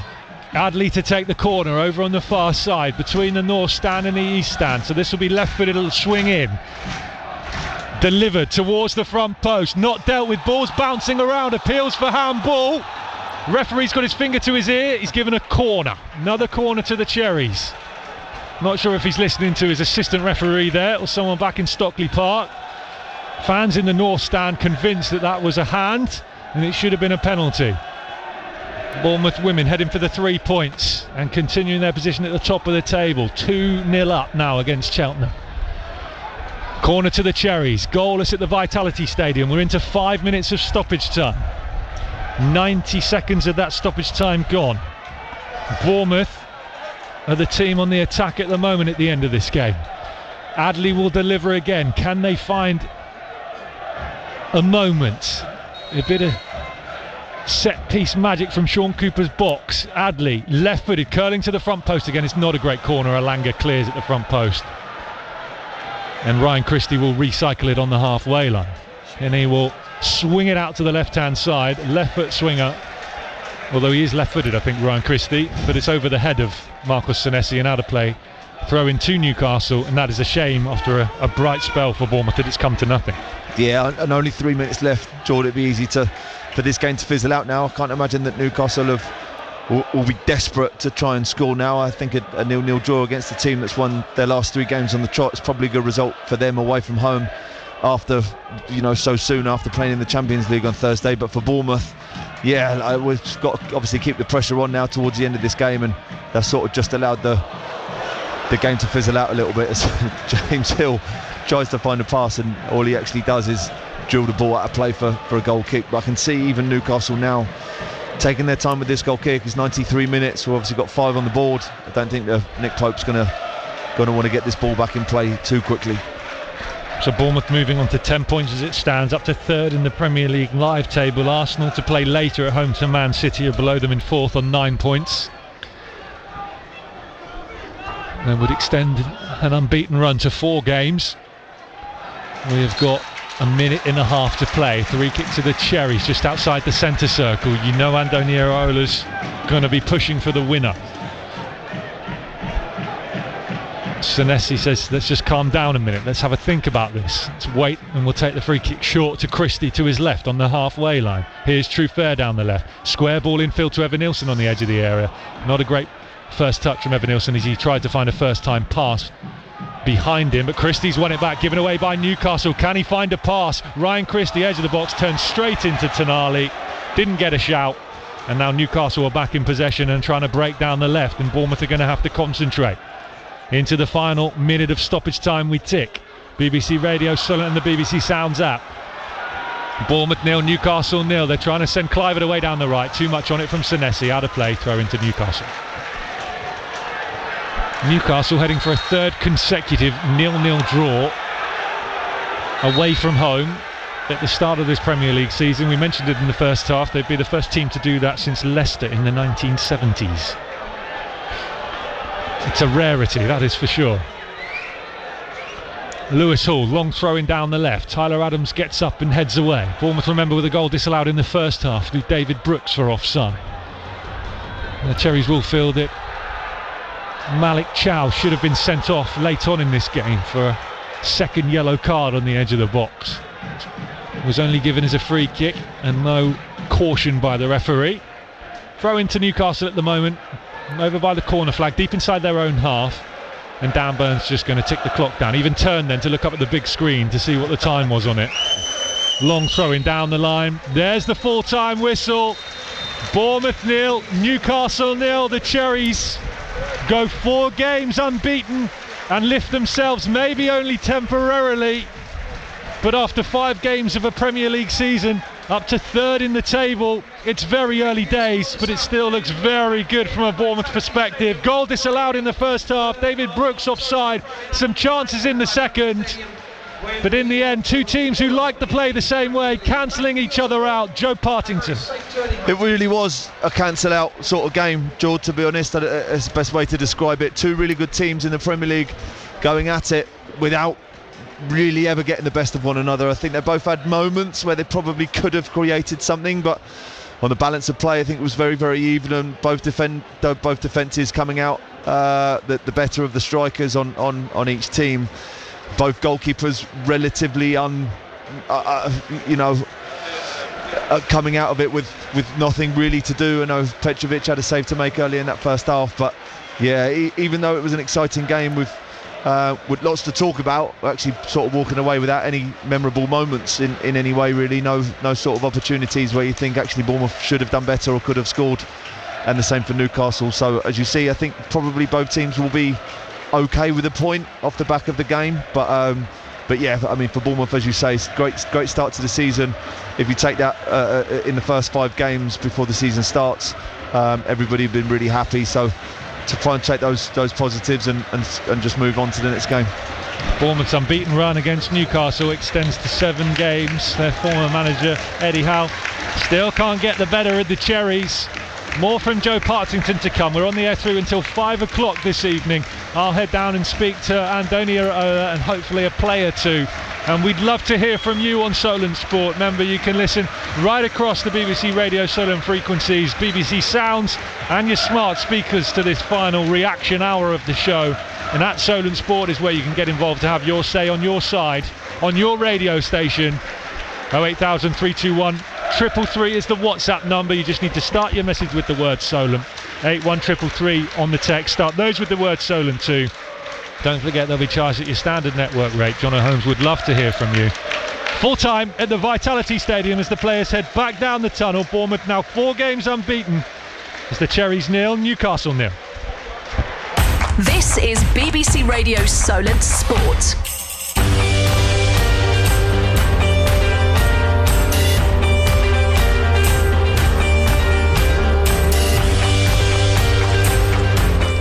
Coming up to 4 o'clock on the home of live sport across the south of Sunday afternoon. An entertaining 0-0 here in the Premier League at Vitality Stadium between the Cherries and Newcastle. It moves Bournemouth up to 3rd in the table 10 points from the opening 5 games. Keep your thoughts coming in on the text, on WhatsApp and on X as well. We're on the air until 5 o'clock. Plenty of time to get your views on the air. Are you happy with a point at home against Newcastle here? Would you have liked maybe a couple more? And what do you think of Bournemouth's start to the season? Keeping that unbeaten run going. It's stretching it to 4 games now. 08000 321 333. Solent at the start. Text 81333 again. Solent at the start of your message, please. And X is at Solent Sport. Women's football, WSL 2. Tom Murray is at St Mary's and has been watching Southampton versus Bristol City. How's it going, Tom? Well, we're in the 5th minute of an additional 10 here at St Mary's, where it is Southampton 0, Bristol City 1. It was Lexi Lloyd-Smith on the 87th minute mark who swept home from the edge of the box, but that came moments after Ruby Ray Tucker had to come off the field with what looked like a nasty shoulder injury. That has caused a considerable stoppage, and Southampton had used all of their substitutes, so are currently battling with 10 players for these remaining few minutes. They're trying to get themselves an equaliser. They have had the chances to be ahead themselves, but at the moment Bristol City look like they're going to be coming away with the 3 points. At Fratton Park, Portsmouth women have been taking on Sheffield United and Jana Gaggill. We are 4 minutes into 8 minutes of time added on here at Fratton Park in front of a crowd of just over 1,100 people, and Pompey are really scrapping to hold on to their 1-0 lead. Both sides have had a great chance here in the second half. Goal scorer Megan Hornby skipping down the left-hand side to set up Ava Rowbotham, whose shot sailed over the crossbar. And for Sheffield United, substitute Lauren Thomas was through on goal with pretty much her first touch, her shot going just wide of the post. So just 1 goal separating the two sides in what would be and could be Portsmouth's first league win of the season. It's Portsmouth 1, Sheffield United 0. Dying embers of both of those games in WSL 2 this afternoon. We'll let you know when the full-time whistles go. In Premier Division South Women's National League, AFC Bournemouth 2-0 up on Cheltenham in the closing stages there as well. Looking like they're going to continue their brilliant start to the season are the Cherries. In cricket, Hampshire's women are in one-day cup final action right now at Utilita Bowl against Lancashire. Earlier on, Hampshire posting 288 for 6, and at the moment in response, Lancashire women 151 for 1, so they need 138 runs to win from 21 overs. Live commentary of that is on the BBC Sport website and app right now. Coming up between now and 5 o'clock on Solent Sport, we're going to get the thoughts of our Cherry summariser Joe Partington to what he's seen here at Vitality, the stadium this afternoon. I'll update you on some of the other scores and sports news as well, all on the home of live sport across the south. BBC Radio Solent Sport. Yes, just emptying now Vitality Stadium here after a goalless draw between Bournemouth and Newcastle in the Premier League. Both sides cancelling each other out. Not many chances to speak of either, but we'll get the thoughts of Joe Partington in a second, who's been watching this, I'd say, entertaining 0-0 draw this afternoon. Thanks very much. Neil of Swanage says, end-to-end stuff. Did we do enough to get the points today? Not sure. Newcastle should have had a player sent off. Brilliant start to the season. 10 points with Liverpool away. Done really well. Not what is not to love at the moment, says Neil of Swanage. Why was Chow not shown a red card? Same old big club influence from the referee, says Gordon. We just cannot finish. It's costly. Defence played really well, though. So keep your thoughts coming in on the text on WhatsApp and on X as well. Let's just have a look at some of the other scores up and down the country. Of course, in the Premier League at 4:30, Arsenal will be taking on Manchester City. The other 2 o'clock game today in the Premier League, by the way, is finished 1-1 between Sunderland and Aston Villa. In the Championship, it's half-time between Bristol City and Oxford. Oxford 2-0 up there at half-time at Ashton Gate. We'll keep you up to date with that. As we've been saying, Women's Super League 2, Southampton 1-0 down in the closing stages at home to Bristol City at St Mary's. Portsmouth 1-0 up on Sheffield United in the closing stages as well. Those games still ongoing, not quite finished yet, but be a huge win for Pompey to get them off the mark, get the first points on the board this season. Women's National League Premier Division South, Bournemouth